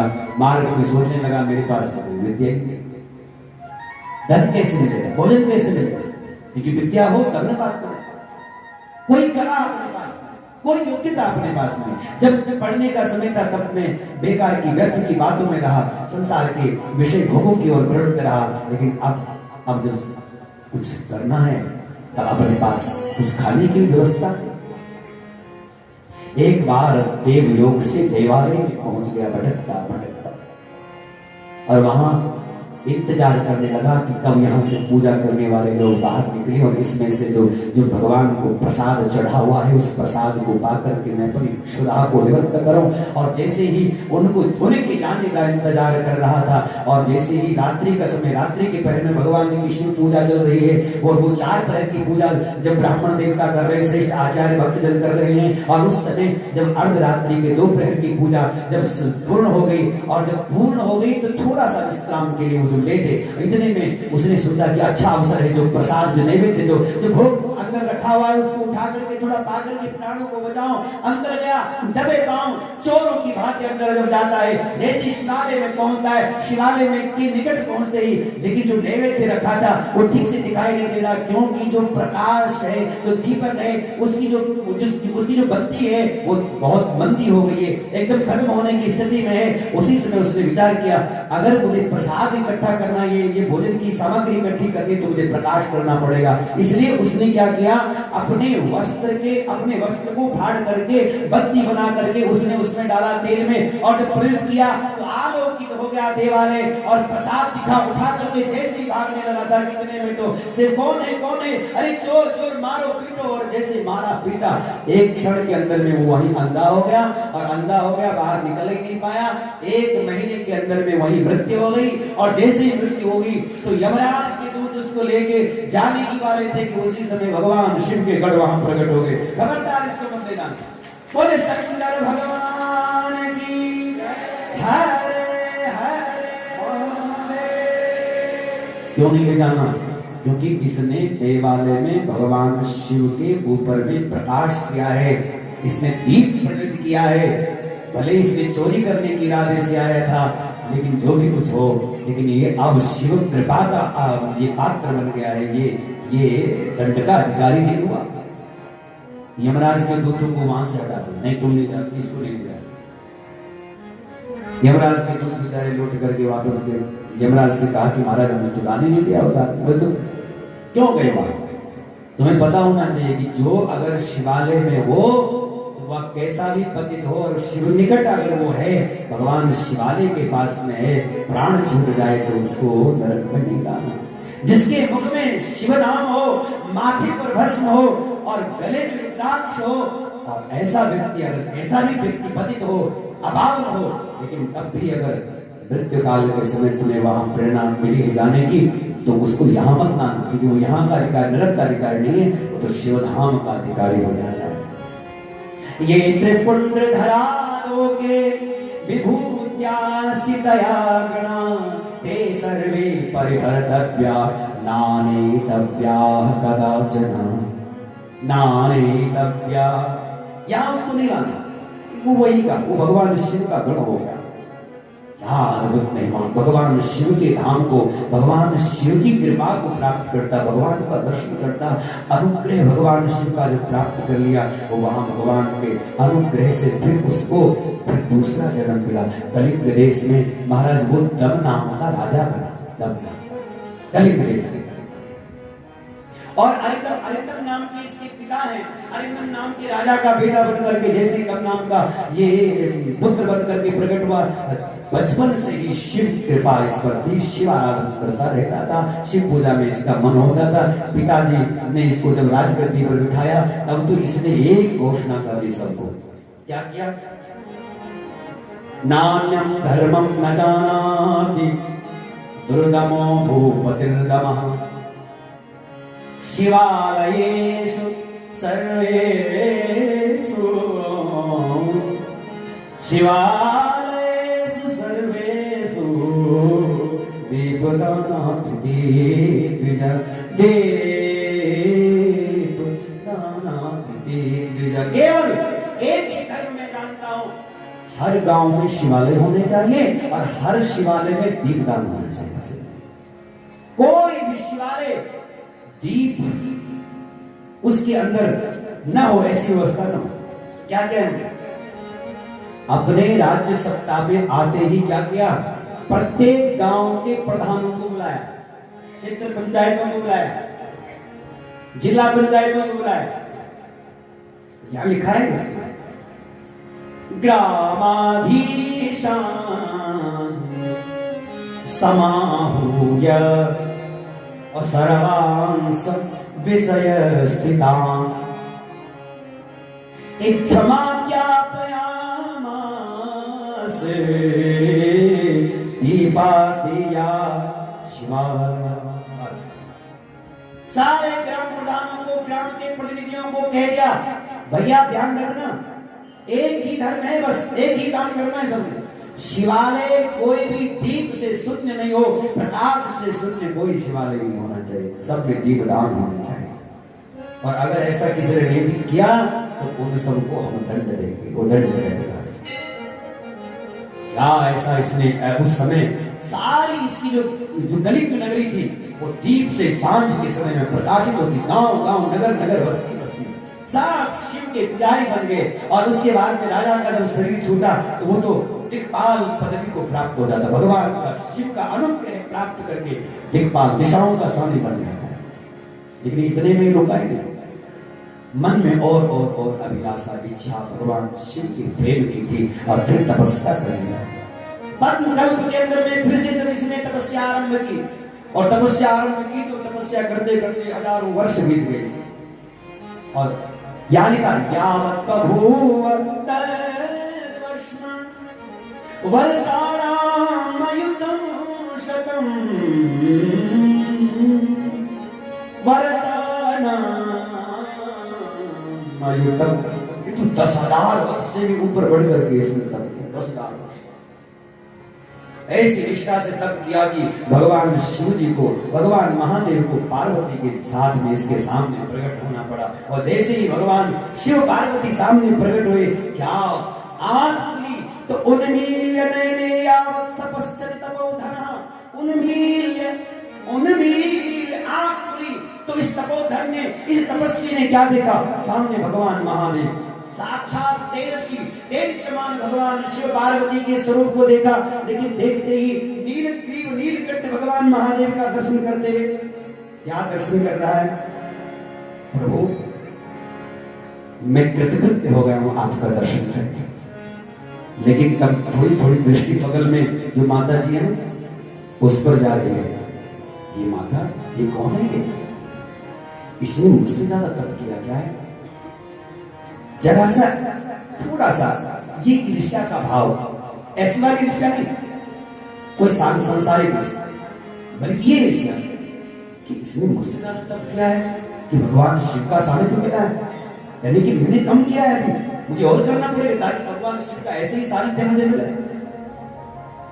और जब ऐसी दृष्टि रख रहे थे उसी समय माता जी ने देख लिया, अरे ये तो मेरे को कुदृष्टि से देख रहा है। और माता जी ने, जब पार्वती जी ने देखा तो उसी समय क्या दे दिया? श्राप दे दे, तू मुझे ऐसे क्या देखता है, जा तेरी यहाँ एक आंख चली जाए।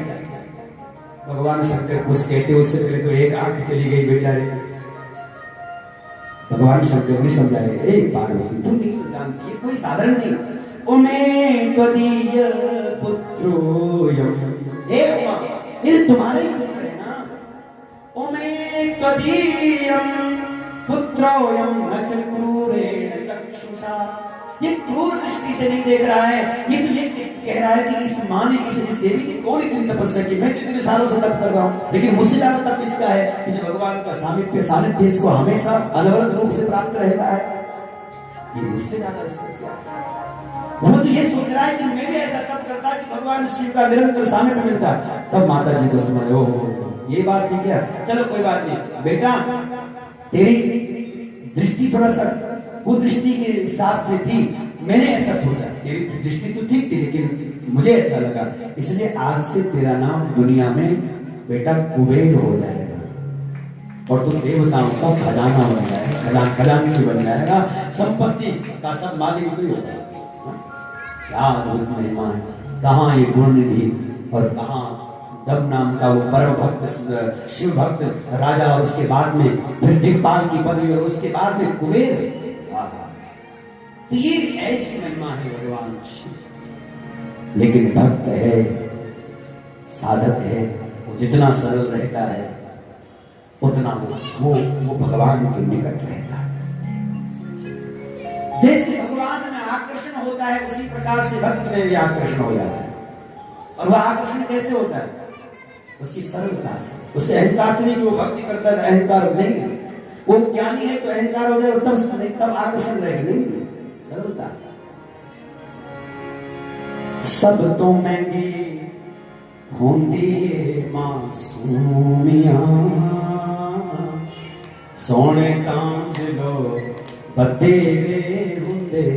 पंजाबी बड़ा प्यारा गीत है, सब तो महंगी, क्योंकि गढ़वाली गाई तो पंजाबी में पहाड़ी चलेगा, पंजाबी चलेगा, और क्योंकि थोड़ा मुझे पंजाबी बहुत प्रिय है। सब तो महंगी होंदी मासूमिया, सोने तांज लो बतेरे हुंदे, जिन्हां तकिए ते तकदे रह जाइए, जिन्हां तकिए ते तकना, तकिए मतलब तकिया मत समझना, मैंने देखना तकना, भगवान शिव को तुम देखो तकते रह जाओ, जिन्हां तकिए ते तकदे रह जाइए, जिन्हां तकिए तकदे रह जाइए, दुनिया ते कुछ खास चेहरे हुंदे ने, दुनिया ते कुछ खास चेहरे हुंदे ने, सब तो महंगी हुंदी मासूमिया, मासूमिया सरलता सहजता, सोने कांच लो बतेरे हुंदे ने।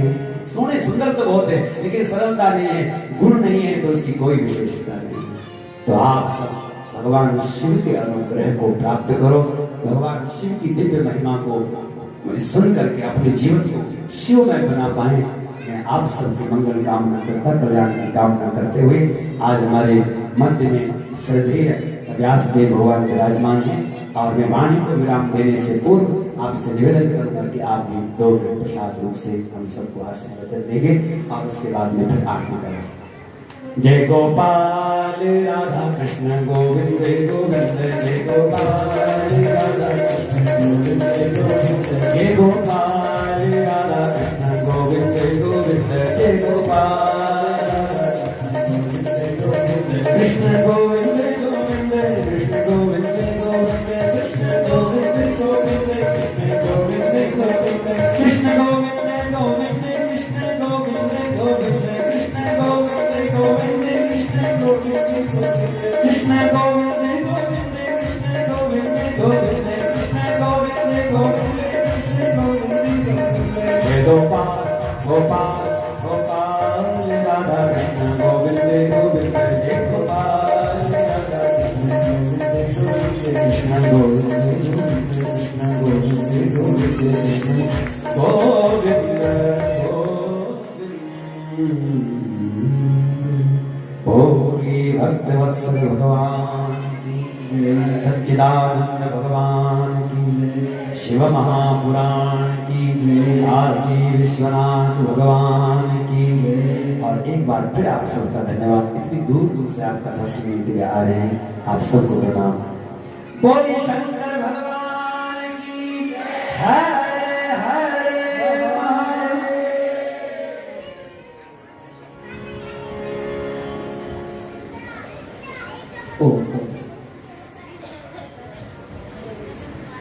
परम पूजनीय व्यासदेव भगवान जी का हार्दिक आभार कि आपके मुखारविंद से अमृतमयी कथा का जो रसपान हम लोग कर रहे हैं, निश्चित तौर पर हमारे आत्माओं में शिव का अभिषेक हो रहा है और हमारे जीवन में निरंतर परिवर्तन आएगा। और आप सभी लोगों का भी बहुत बहुत आभार कि आप लोग महंत श्री जयेंद्रपुरी जी के मार्गदर्शन में जो यहाँ पर एक कथा आयोजन किया जा रहा है, आप लोग दूर दूर से इस कथा का श्रवण करने के लिए, रसपान करने के लिए यहाँ पर आ रहे हैं और हमारे जो सनातन धर्म के जो धर्म ध्वजा है उसको आप लोग स्थापित कर रहे हैं, उसके लिए आप सभी का बहुत बहुत आभार, धन्यवाद। हम सभी का आज परम सौभाग्य है कि हमारे बीच में भागवत मर्मज्ञ, भागवत आचार्य आदरणीय पूज्य व्यासदेव श्री सुरेश चंद्र शास्त्री जी हमारे बीच हैं। हम आपका भी हार्दिक स्वागत, अभिनंदन और वंदन करते हैं। मैं महंत श्री अजयपुरी जी से निवेदन करना चाहूँगा कि आदरणीय व्यास जी को सौर भेंट करके आपका स्वागत करने की कृपा करेंगे। आदरणीय अजयपुरी जी महंत काशी विश्वनाथ प्रकाशी।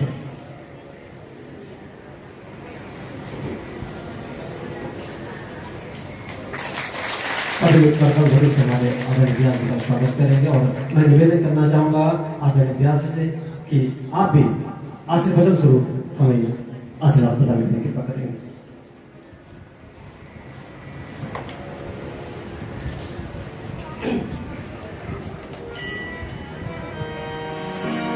स्वस्ति श्री गणेशाय नमः। ध्येयं सदा परिभवग्नमभीष्टदोहम्। तीर्थास्पदं शिवविरञ्चिनुतं शरण्यम्। विद्यार्थिहं प्रणतपालभवादिपूतम्। वन्दे महापुरुषते चरणारविन्दम्। जय जय राधारमण, जय जय नवल किशोर, जय गोपी चित चोर प्रभु, जय जय माखन चोर। बोल काशी विश्वनाथ भगवान, शिव महापुराण, बोल शक्ति मैया की, बोल गंगा मैया की। ओम नमः पार्वती पतये, हर हर हर महादेव। परम मंगल में परम प्रकटिलेश्वर कारण करुणा प्रणाले भक्तवांशक परमेष्ठ मेरे बाल कृष्ण भगवान, वांगमय स्वरूप से महापुराण, काशी के काशी विश्वेश्वर भगवान, माँ शक्ति, हनुमान जी महाराज, यहाँ पर बैठी हुई शक्ति स्वरूपा, भक्ति स्वरूपा माताएं, हमारे महंत सब महंत जी जो काशी विश्वनाथ के हमारे महंत हैं और काशी के मार्गदर्शक के रूप में हैं। जो स्पीड पर है वो साक्षात शिव के समान है, वो गुरु है जो आप सबके मार्गदर्शक हैं। ऐसी विभूति आपके पिताजी से लेकर आप बहुत अच्छा भाग्यशाली है। जननी जन्मभूमिश्च स्वर्गादपि गरीयसी। और व्यास जी ने कहा अपनी बोली अपनी वाणी वाक्य में सही है, क्योंकि हम लोग बाहर ज़्यादा कथाएं करते हैं तो वहाँ पर पता लगता है। आप सबकी याद, क्योंकि जन्माष्टमी के माध्यम से आप सबको मैं यहाँ पर कथा गोपाल मंदिर में हर वर्ष होती है। इस बार नहीं है, इस बार यमुनानगर में ही भागवत है, इस बार कोई और है। मेरी जो गुरु गद्दी है, व्यास गद्दी है, वो कृष्ण मंदिर गोपाल मंदिर से ही प्राप्त कर। सन 2003-04 में मैंने आपके माध्यम से यहाँ पर शिव पुराण की कथा उस समय बहुत पहले करी थी, तो याद ना हो आपको, बहुत अच्छा।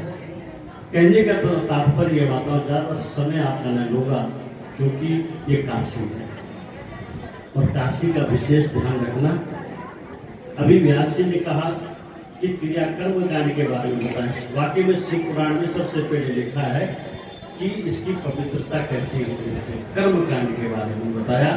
अपवित्रा पवित्रो वा, ये क्या आचार्य कहते हैं कि इसकी पवित्रता का विशेष ध्यान रखिए। स्नान घर में आप जाते हो, गंगा तट पर जाते हो, तो गंगा तट पर विशेष ध्यान रखना। इतना महत्व बताया स्नान का कि कहते हैं कि शरीर का जो मेल है वो भी वहां पर नहीं निचोड़ना चाहिए, वहां पर पसीना भी नहीं जल में पड़ना चाहिए। और कुछ लोग कपड़े त्याग करके या गंगा जी में पुराने वस्त्र डाल दिए, इस तरह का ये तीर्थ, जो तीर्थों में पाप हो जाता है वो जीवन में आप दो प्रकार के पाप होते हैं। एक होता है जो शरीर से जो हम लोग करते हैं, एक मन से वाणी से जो पाप होता है वो यही है कि तीर्थ में जो पाप हो जाता है उस पाप का प्रायश्चित कहीं नहीं होता। जब भी आप गंगा स्नान करते हैं, ये तीर्थ का विशेष, मैं कथाओं में नहीं जाऊंगा क्योंकि आप हमारे बड़े विद्वत है और हमें गर्व है कि हमारे रिश्ते में भतीजे भी लगते हैं और मेरे सानिध्य में आप हरिद्वार में हम एक साथ ही वहाँ पर हमारा अध्ययन पढ़ाई हरिद्वार में सप्त सरोवर के किनारे, वहीं पर हम लोग सप्तऋषि आश्रम से ही हमने शास्त्री, ये मध्यमा में थे, मैं शास्त्री कर रहा था, लेकिन हमारे एक ही छत्र छाया में हम लोग विद्याध्ययन किया। बड़ा गर्व है कि आज आप भारत के कोने कोने में भागवत कथा, तो जिसकी वाणी से स्वयं गंगा निकल रही हो वहां पर मैं आपका समय को खराब नहीं करूंगा। हाँ, ये जरूर है कि पूज्य महंत जी का मेरे को आदेश हुआ कि थोड़ा सा दो वाणी आपने जरूर बोलनी है और यहाँ की इनकी बात को मैं गुरु रूप से स्वीकार करूंगा कि इनकी वाणी में भगवान शिव विराजमान है। और शिव ऐसा गुरु है कि शिवम ददाति कल्याणम शाश्वत। शास्त्र में कहा शिव ही कल्याण है, शिव का मतलब ही कल्याण है। जिसने शिव को जाना और शिव की शरणागति, पूरे शिव पुराण को आप सुनिए। चंचुला की कथा, देवराज की कथा को आपने सुना होगा। चंडाल से चंडाल कैसे कर्म विकर्म करते हुए आखिर जब शिव की शरणागति दी तो शिव की से मां पार्वती की सखी बन करके वो आपने दर्शन किया होगा। वो चंचुला स्वयं मां भगवती की परम सखी हो, शिव शरणागति की। इसलिए कहते हैं कि तीर्थ में जो पाप करना होता है वो कभी नहीं जाता। आप हम सब भाग्यशाली तीर्थ ऐसी जगह के हैं, काशी खंड, इसमें इसका विवरण बढ़िया है कि वर्णावत पर्वत और काशी नदी के बीच में काशी एक सौम्य काशी के नाम से प्रसिद्ध है। मूर्ख काशी मैंने पिछली बार भी आपको बताया था, जब सत्संग चैनल पर यहाँ पर नारायण सेवा संस्थान की कथा हुई थी उस समय भी काशी का विशेष महत्व नीचे तक देश विदेशों में पहुंचा। लोगों ने कहा महाराज जी काशी कौन है, हमारे पास आते थे चैनल पे कि महाराज जी काशी, मगर ये काशी ही है। कलिकाल में ये प्रसिद्ध काशी सौम्य काशी के नाम से प्रसिद्ध हो गई और यहाँ की एक एक कण में जो है भगवान शिव का वास है। गंगा का दर्शन करना, दर्शनम स्पर्शनम, दर्शन करने से मात्र से समस्त प्राणियों के दुख दूर हो जाते हैं। आप हम तो मैदानी क्षेत्र में रहते हैं दिल्ली में, वहां पर क्या एक बूंद जल निकालते हैं और बाकी नल का पानी होता है। बड़ा दुख होता है कि भगवान ने हमारे गर्भ में ये जल लिखा है क्या। वहां की गंगा तट में नहाते थे, वहां की बालू, वहां के रेतों को अपने शरीर पर छिटक करके शरीर की पवित्रता करते थे। लेकिन आज भगवान ऐसा क्या हमारे साथ, लेकिन क्या करें, धर्म का प्रचार कर रहे हैं। वो यहाँ से हो चाहे भारत के किसी भी राज्य के किसी भी कोने से हो, धर्म बचना चाहिए। धर्म तो भागवत विश्व का है कि धर्म क्रोध के तबोत्तर बनमो निर्वत्सराणाम शताम वेद्यम वास्तव वस्तु सिद्धम तापत्रयवन मूलनम। तभी 3 प्रकार से शिवम ददाति कल्याण, जब अपने धर्म की रक्षा हो, धर्म रक्षित रक्षता, धर्म रक्षा करना आप हम सबका कर्तव्य है। मातृशक्ति हमारी आप धन्य है। प्रातःकाल गंगा स्नान, कुछ माताओं को मैं यहाँ पर जानता हूँ जो प्रातः 4 बजे उठ करके हमारे मंदिरों में दर्शन करते हैं, और दर्शन करने के शिवालय पे जब तक पुजारी जी आरती नहीं करते तब तक घर से नहीं, मंदिर से नहीं जाती है। बहुत बड़ी बात है।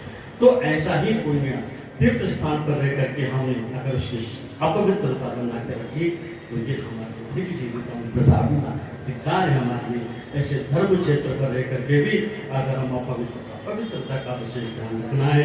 गंगा स्नान का मैं तो बताया कि कभी भी गीले वस्त्र, कपड़े, वस्त्र इत्यादि जो है उस पर निचोड़ करके शरीर, कहते हैं कि अगर शरीर का ऐसा मेल भी हमने निकाल दिया वो भी हमारे शरीर पर पाप नहीं करता है। सीधे स्नान का महत्व है कि नाक बंद करके नाभि तक जल लो, ज्यादा उदंडता करने की आवश्यकता नहीं, तो माँ गंगा किसी को बख्शेगी नहीं, पता नहीं। इसलिए नाभि तक जल लो, और नाभि तक जल लेकर के जो है 3 बार महत्व बताया कि 3 डुबकी तो जरूर है।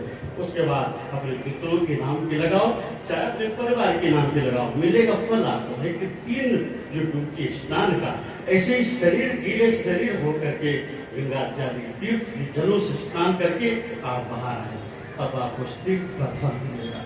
अन्यत्र जो आपने किया गया कर देख के कदम को अगर आपने बढ़ाया वो सब आपका नष्ट हो जाएगा। क्यों? क्योंकि अपवित्र आप जो जल को कर दिया, आपकी मेल को, वो आपके शरीर के मेल को धुलती है। केवल शरीर मात्र से ही मार्जन होता है। इसलिए अपवित्र शास्त्र में लिख दिया, और आपने कर्मकांड में सुना शिव पूजा की विधि बताई कि कैसा पूजा होना चाहिए। षोडश पदार्थ से पाद्य और पाद्यम हस्तयो अर्घ्यम आत्मनि जलम सर्वांगी स्नानी जलम मुखी आत्मनि जलम पंचामृत स्नानम शुद्धोदक स्नानम, और उसके बाद वस्त्र यज्ञोपवीतम, उसके बाद गंधालेपनम चंदनानुलेपन, ये कर्मकांड का विधान ये भागवत में भी समझाया गया। श्री कृष्ण ने उद्धव को समझाया। कर्मकांड से करिकाल में मुझे लोग जानेंगे। शिव को जानना हो तो शिव में बनना पड़ेगा, रस में बनना पड़ेगा, ज्ञान में बनना पड़ेगा। और जो शिव और शक्ति की आराधना करता है उसके घर में कभी क्लेश नहीं होता, सुख और संपत्ति का वो मालिक होता है, और उसकी गृहस्थ बड़ी उत्तम बन जाती है। भवानी शंकरो वंदे श्रद्धा विश्वास रूपिणो याख्यान ज्ञान पश्यन्तु सिद्ध स्वांत विश्व। गोस्वामी जी ने भी पहले जो उसमें मंगलाचरण में कर दिया कि महाराज श्रद्धा और विश्वास के प्रतीक भगवान शिव है। जो शिव और शक्ति की उपासना करता है उसकी गृहस्थ की जो नींव है वो बड़ी मजबूत है। इसलिए शिवलिंग का मतलब ही, शिवलिंग का मतलब है चिन्ह, पहचान। जब ब्रह्मा और विष्णु का आपने कथा सुनी होगी शिव पुराण में, जब ब्रह्मा ने कहा मैं बड़ा, शिव विष्णु ने कहा मैं बड़ा, तब एक तेज स्तंभ जो है खड़ा हुआ, बोल अब इसका पता करो, इसका आदि और अंत का पता है, कौन बड़ा है। तब ज्ञान हुआ महाराज, वाह। नमोस्तुर्द्रेभ्यो विजयति विजयखां वरखमिकवः तेभ्यो दश प्राचीन दश दक्षिणो दश प्रतीचि दशोधीचि। ये वेद यजुर्वेद में लिखा है। कितने नाम है शिव के, जपना कठिन है, लेकिन प्रणव अक्षर के बारे में ध्यान रखिएगा कि स्त्री पंडित, जो पंडित जी की पंडितानी है वो शिवाय नमः है, और नमः शिवाय हर व्यक्ति करे। प्रणव अक्षर नमः शिवाय का वो जाप करे जो गुरु मंत्र और जो ब्राह्मणों से दीक्षित हो, गुरुओं से दीक्षित हो, वो ओमकार करके तब ओम नमः शिवाय का आप जाप कर सकते। अन्यत्र नमः शिवाय तो शिवाय नमः, ये इस मंत्र का शिव पुराण में विशेष महत्व बताया गया है। इसलिए माताओं, ज्यादा समय न लेते हुए आप हम सब भाग्यशाली हैं, मैं भी भाग्यशाली हूँ। 2 दिन में उत्तरकाशी, आज यमुनानगर में कथा थी, जगाधरी में शिव पुराण की कथा ही करके मैं आया हूँ। तो मेरा सौभाग्य है, इनकी वाणी कहीं न कहीं मुझे सुनने को मिलती है, तो मुझे बड़ा गर्व है मुझे व्यास जी पर। और एक बार व्यास जी के लिए हमारे मंच से तालियां। और मैं आपको बंधन प्रणाम करके अपनी वाणी को विराम देता हूँ। बस तीर्थ को पवित्र बना के रखिए, यही मेरा शुभ संदेश है। बोलिए शिव महापुराण की, धर्म की, अधर्म का, प्राणियों में विश्व का, गौ माता की, धरती माता की, बोले सदगुरुदेव भगवान की।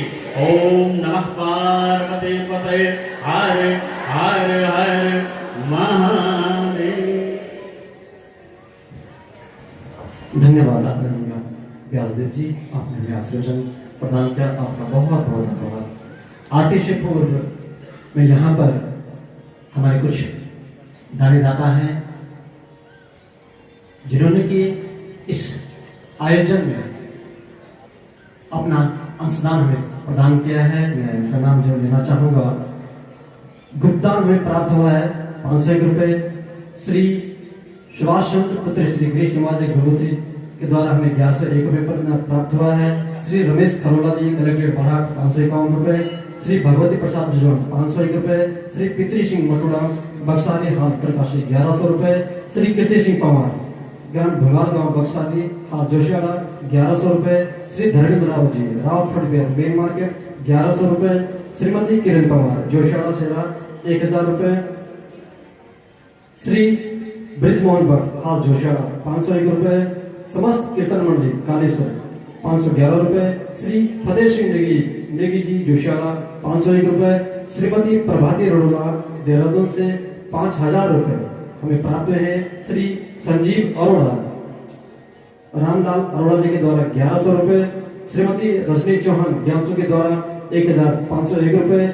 श्री सज्जन सिंह पवार जी द्वारा 500 रुपये। श्री दुर्गेश नोटाल जी मांडो 1100 रुपये। श्रीमती उषा थपलिया उत्तरकाशी द्वारा 500 रुपये। श्री वीरेंद्र जोशी बड़ेती के द्वारा 1100 रुपये। श्री महेंद्र पाल साजवान जी द्वारा 1100 रुपये। श्री बुद्धि सिंह बिष्ट ज्ञानसू के द्वारा 500 रुपये। श्री मनवीर जाड़ा श्रीमती प्रतिमा जाड़ा द्वारा 501 रुपये। श्री जयेंद्र सिंह जी तिलोत्सेरा के द्वारा 511 रुपये। श्री हेमलाल बनोली द्वारा 501 रुपये और गुप्तदान 501 रुपये में प्राप्त हुआ है। श्रीमती जयनी राणा पूर्व नगर पालिका अध्यक्ष के द्वारा हमें 1100 रुपये प्राप्त हुए हैं। श्री अंकित रावत जी गुठारा के द्वारा 501 रुपये। श्री शिवनारायण भट्ट जी पीडब्ल्यूडी से हमें 1101 रुपये प्राप्त हुए हैं। कुमारी विद्या मटोड़ा जी द्वारा जो पीडब्ल्यूडी में है 501 रुपये। श्री वेदांत रमोला जी नवागांव 501 रुपये। श्री भृषक रमोला जी द्वारा 501 रुपये। श्रीमती मीनू रमोला जी द्वारा 501 रुपये। श्री मुकेश रमोला जी द्वारा 501 रुपये। श्री आनंद भट्ट जी लदाई उत्तरकाशी द्वारा 500 रुपये। श्री ओम प्रकाश थपलिया जी तिलोत्सेरा द्वारा 1101 रुपये। श्री सत्येश्वर प्रसाद जगुड़ी जी विश्वनाथ चौक उत्तरकाशी द्वारा 1101 रुपये और श्री रामकृष्ण ओझा जी लदाई उत्तरकाशी द्वारा 501 रुपये में प्राप्त हुए हैं। मैं आप सभी दानदाताओं का हार्दिक आभार व्यक्त करता हूँ। श्री सुंदरलाल बधानी जी भैरव चौक के द्वारा 500 रुपये हमें प्राप्त हुए हैं। श्री प्रताप सिंह बिष्ट जी उत्तरकाशी के द्वारा 2100 रुपये हमें प्राप्त हुए हैं। श्री शिवराम सिंह पवार जी तिलोत्सेरा द्वारा 1100 रुपये।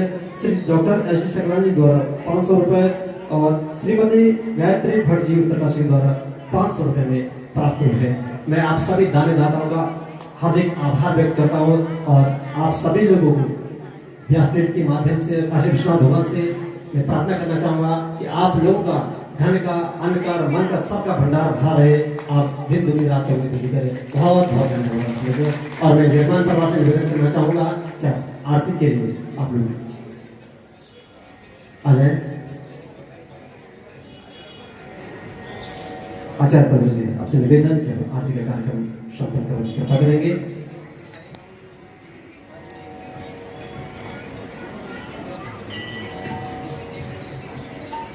आप सभी भक्तों से निवेदन है आप लोग अपने स्थान पर बैठे रहें।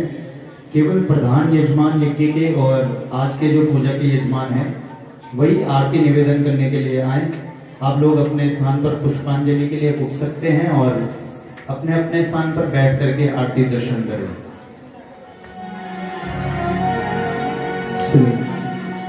ओम चंद्रमा मनसो जात ऊर्ध्वो सूर्यो जायत सूत्रद्वार्य प्राणस्य मुखादग्निर्जायत इदं हवे प्रजननं मे अतुलसभीरगुं सर्वगणं स्वस्तये आत्मसनि प्रजासनि मधुसनि लोकसन्नभयसनि अग्निः प्रजां बहुलां मे करोत्वन्नं पयोरेतोऽस्मात् सुदत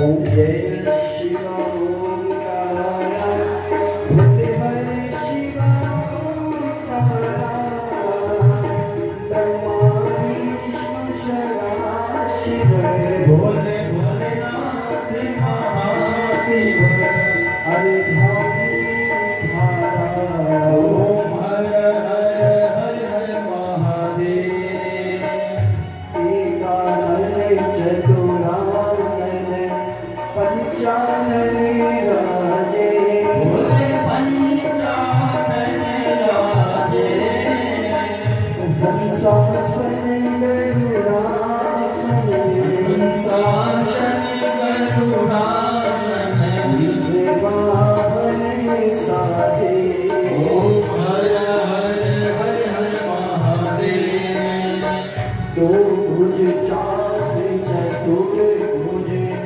दस भुज के शोभे भोले दश भुज के शोभे तीनों रूप निरखता तीनों रूप निरखता त्रिभुवन जन मोहे ओम हर हर हर हर महादेव अक्षमाला वनमाला मुंडमाला धारी भोले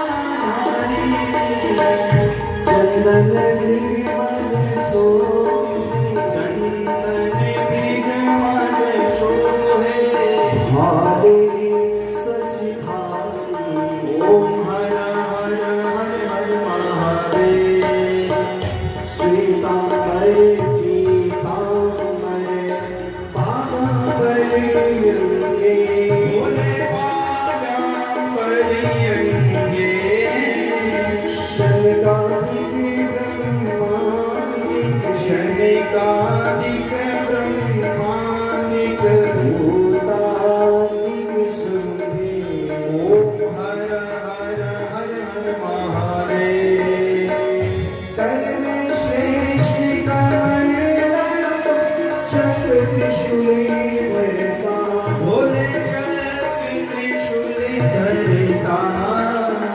जग करता जग भरता सुख करता दुख हरता जग पालन करता ओम हर हर हर हर महादेव ब्रह्मा विष्णु सदा शिव जानत अविवेका भोले जानत अविवेका ओम अक्षर के माते ओम अक्षर के पाते यह तीनों एका ओम हर हर हर हर महादेव काशी में विश्वनाथ विराजे नंदा ब्रह्मचारी भोले नंदा ब्रह्मचारी नित्य उठ भोग लगावे नियमित दर्शन पावे नहीं माती न्यारी ओम हर हर हर हर महादेव त्रिगुण शिव जी की आरती जो कोई नरे गावे भोले प्रेम सहित गावे कह विश्वानंद स्वामी मन भजते हरा हरे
पुष्पाञ्जलिं हरिः ओं जलेन नित्यमय जन्तदेवास्तानि धर्माणि भगवान्यासन्ना देहनागं महिमानः सचन्तयत्र पूर्वे साध्याः शन्ति देवाः ॐ राजाधिराजाय प्रसय्य साहिने नमो वयं वे श्रवणाय कुर्महे समे कामान् कामकामाय मह्यं कामे स्वरूपे श्रवणं दधातु कुबेराय वे श्रवणाय महाराजाय नमः ॐ विश्वतः चक्षुरुत विश्वतो मुखो विश्वतो बाहुरुत विश्वतश्वात् शम्बाहुभ्यां धमति सम्पदत्रे या वा भूमि जनयन्त देव एकः ॐ एकदन्ताय विद्महे वक्रतुण्डाय धीमहि तन्नो दन्ते प्रचोदयात् सेवन्तिका वकुलचम्पकपाटलाब्जे पुण्यागजाति गर्भेरशालपुष्पे बिल्लप्रभाल तुलसी दलमञ्जरीभिः स्वां पूजयामि जगदीश्वर मे प्रसीद आवाहनं न जानामि तवार्चनं पूजाश्चैव न जानामि क्षम्यतां परमेश्वरः मन्त्रहीनं क्रियाहीनं भक्तिहीनं सुरेश्वरः यद्पूरितं मया देव परिपूर्णं तदस्तु मे। आप सभी महानुभावों से आज पुनः निवेदन है, कृपया कोई भी व्यक्ति या फिर कोई भी भक्तजन पीछे से अक्षत या फिर पुष्प फेंकेगा नहीं। आपके पास एक पात्र आएगा और अगर पात्र आप तक नहीं पहुंचता है दूरी के कारण, तो आप जब आरती ग्रहण करेंगे आरती वाले पात्र में उन पुष्पों और अक्षतों को निवेदन करें, कोई भी न फेंके। एक दूसरी सूचना है, आप लोग बड़े भाव के साथ यहाँ पर भगवान को भोग लगाने के लिए फल लेकर के आते हैं, तो आपसे निवेदन है कृपया उन फलों को इन पीठों पर न रखें। वहां पर जो है आपने देखा होगा, वहां पर सुपारियों के बीच में अक्षतों के बीच में कुछ मंडल बने हुए हैं जिनपे वेद मंत्रों के द्वारा जो है भगवान को प्रतिष्ठित किया हुआ है। अतः आप उनके सर के ऊपर अगर फल रख दोगे तो कहीं ना कहीं वो हम पुण्य करने आए हैं और वो पाप हो जाएगा। अतः आपसे निवेदन है कल से इन फलों को एक जगह पर जिस थैली में आप लेकर के आते हैं उसी पर वहीं पर जो है नीचे स्थान पर रख दें। भगवान को जैसे व्यास जी ने बताया दर्शन भोग लगता है, जिस समय आप सोचते हैं कि मैंने फल ले जाने हैं भगवान को वहीं पर वो भोग लग जाता है। उसके बाद केवल एक औपचारिकता रह जाती है, इसलिए आप इस चीज का पालन करें। नाना सुगंध पुष्पाणि यथा कालो भवानि च पुष्पाञ्जलिर्मया दत्तं ग्रहाणां परमेश्वरः दिव्य मंत्र पुष्पाञ्जलिं समर्पयामि। ओम जय तीर्थानि प्रचरन्ति श्रितास्तानि कन्यः दीकागुं सहस्रयोजने मनन्मामि तन्मश्री। बोलिए के पुरुष भगवान की जय, शिव महापुराण की जय, काशी विश्वनाथ भगवान की जय, गंगा मैया की जय, यमुना मैया की जय। ओम हर हर हर महादेव शंभो।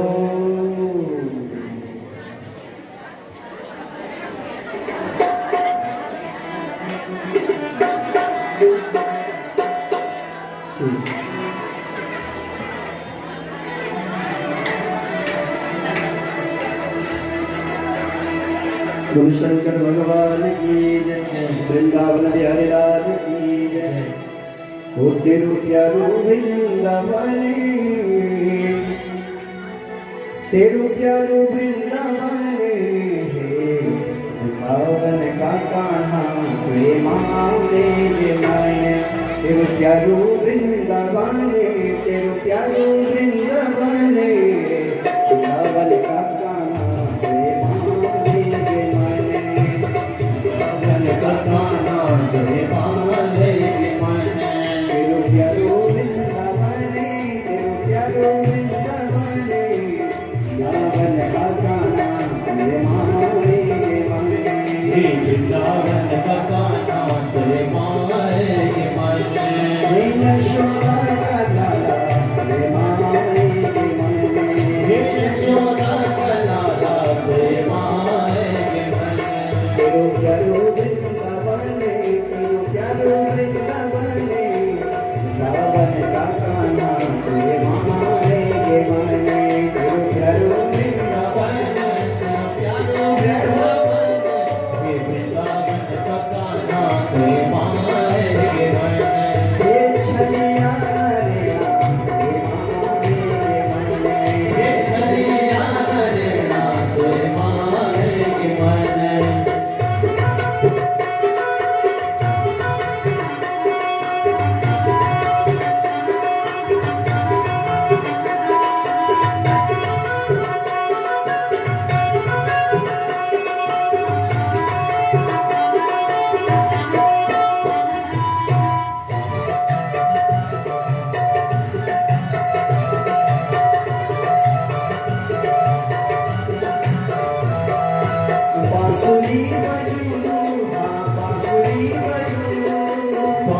बांसुरी बजोंदू हाँ बांसुरी बजोंदू ए बांसुरी बजूंदू हाँ बांसुरी बजूंदू बांसुरी बजोंदू हाँ बांसुरी बजोंदू बांसुरी बजूंदू काना बांसुरी बजूंदू काना वाला वाला कसंगे वाला वालो कसंगे वे माने के माने बावन का काना वे माने के माने वृंदावन का गाना तुझे माए गे मने अरे यशोदा का लाला वे माने के माने हे यशोदा का लाला तुझे माए गे मने तेरो प्यारो वृंदावने तेरो प्यारो वृंदावने वृंदावन का कान्हा हे माए गे माने तेरो प्यारो वृंदावन तेरो प्यारो वृंदावन सामरे वृंदावन का गाना तुझे माए